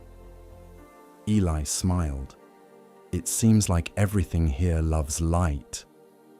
Pip wagged his tail and barked softly. The staircase continued spiraling downward for several more turns. Then, at last, the steps ended. Eli stepped onto the chamber floor. The room they had entered was unlike anything they had seen before. The lantern chamber was enormous. The ceiling rose high above them like the inside of a great stone dome. Thousands of tiny crystals were embedded across the walls and ceiling, glowing faintly like distant stars. But the center of the chamber held the most extraordinary sight of all. Floating in the air above a circular stone platform was a crystal. It hovered silently a few feet above the pedestal. The crystal glowed with warm golden light, not harsh, not bright, but steady and alive. Soft pulses of light moved slowly through its surface, like a calm heartbeat. Eli stepped forward slowly. The compass in his hand began glowing brighter. The needle spun once, then stopped, pointing directly toward the floating crystal. Pip barked softly. Eli approached the pedestal. The closer he came, the warmer the air around the crystal felt. The light radiating from it spread gently across the chamber walls, and as Eli watched, something remarkable happened. The crystal began reflecting images, not reflections like a mirror, but memories. The light within the crystal shimmered and formed shapes. Eli saw the forest, the tall, ancient trees of the lantern forest swaying softly in the wind. Then the image shifted. He saw the crystal caverns beneath the earth, the glowing rivers, the echo chambers. Then the floating valley appeared, the drifting stones moving slowly across the sky. Eli realized something. The crystal was not just glowing, it was connected to everything they had seen, everything they had traveled through. Pip sat quietly beside him. The dog watched the crystal carefully. Eli whispered softly, "The lantern heart."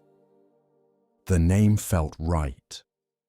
The glowing crystal pulsed again, the chamber filled with warm golden light. And Eli suddenly understood. The lantern heart was the source of the magic in this world. Its light flowed through the forest, through the caverns, through the floating valley above. It kept the ancient places alive, protected, balanced. Eli reached into his pocket and removed the golden compass. The compass glowed brighter than it ever had before. Slowly the needle stopped spinning. Then it faded. The compass light dimmed. Its work was finished. The compass had guided Eli here, to the heart of the valley. Eli set the compass gently on the pedestal beneath the floating crystal. The lantern heart pulsed once more. A soft wave of light spread through the chamber.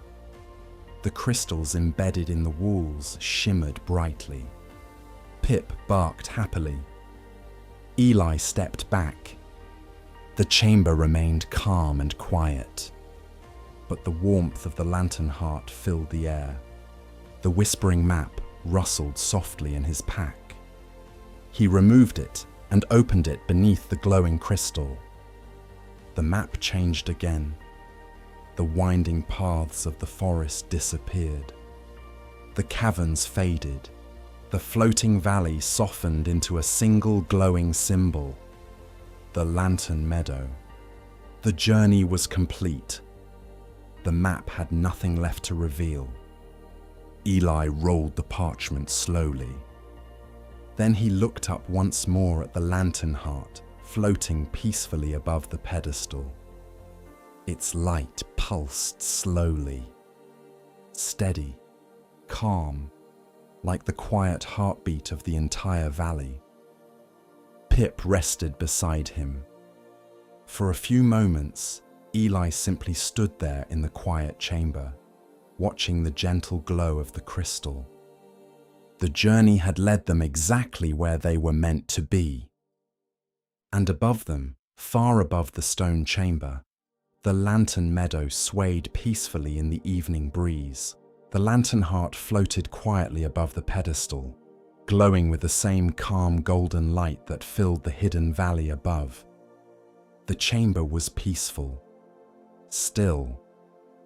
The warm glow of the crystal illuminated the walls of the chamber, where thousands of tiny crystals shimmered softly like distant stars. Pip stretched beside Eli and lay down on the smooth stone floor. The dog's tail thumped gently once against the ground. Eli smiled and crouched to scratch behind Pip's ears. "Well," he said softly, "we made it." The lantern heart pulsed again. A slow, gentle wave of golden light spread outward from the floating crystal. The light rolled across the chamber walls and traveled up the spiral staircase that led back toward the pool above. Eli felt the warmth of the light around him. Not heat, not brightness, just a quiet warmth, almost like standing near a fire on a calm evening. He looked once more at the compass resting beneath the crystal. It no longer glowed. The needle sat quietly in the center. Still, its work had been finished. The compass had guided him all the way here. Eli gently picked it up again. The metal felt warm now, but peaceful. He slipped it back into his pocket. Then he looked at Pip. "What do you think?" Pip lifted his head and wagged his tail. Eli nodded. "Yeah," he said quietly. "Let's head back up." He lifted the crystal lantern once more. The The warm light of the lantern mixed gently with the glow of the lantern heart. Together they illuminated the spiral staircase. Eli and Pip began climbing. Step by step, they walked upward along the smooth stone steps. The chamber slowly faded behind them. But the gentle golden glow of the lantern heart followed them up the staircase. The higher they climbed, the brighter the water ceiling above became. Soon, they reached the final steps beneath the pool. The water parted softly as they stepped upward. Eli emerged back into the lantern meadow. The evening sky above the valley glowed softly with deep blue twilight. The floating lights drifted lazily through the air. The lantern plants swayed gently in the calm breeze. Pip jumped onto the grass and stretched happily. The glowing blades bent beneath his paws before rising again. Eli stepped out of the pool and looked around. The valley seemed even more peaceful now. The lantern plants glowed warmly across the meadow. The floating lights shimmered softly between the grasses. Everything felt calm, balanced, as if the valley itself was quietly breathing. Eli sat down in the grass beside the pool. Pip curled up beside him. For a while, neither of them spoke. They simply watched the lantern lights drift slowly across the valley. One small glowing orb floated down and hovered briefly in front of Eli. It bobbed gently in the air, then drifted upward again toward the sky. Eli leaned back and looked at the stars beginning to appear above the valley cliffs. The journey had taken them through forests, through caverns, across floating stones, through gardens of wind and crystal, and finally, here, to the quiet heart of the hidden valley. Eli realized something then. The treasure had never been something to take. It had been something to find, something to understand. The lantern heart had been quietly protecting this world for a very long time. The compass had not chosen him because he was brave or strong. It had chosen him because he had been curious, because he had been patient, because he had taken the time to understand the world around him. Pip yawned softly. Eli smiled and scratched behind his ears again. "Yeah," he said quietly. "I think it's time to rest." The floating stones drifted slowly across the night sky above the valley. The lantern plants swayed gently in the breeze, and the hidden valley glowed softly beneath the stars. Eli lay back in the warm, glowing grass. Pip curled beside him. The lantern lights drifted lazily through the air like tiny stars that had come down to rest in the meadow. The wind moved softly through the valley, and somewhere deep beneath the earth, the lantern heart continued its quiet glow, keeping the forest alive, keeping the caverns shining, keeping the floating valley drifting peacefully above the clouds. Eli closed his eyes.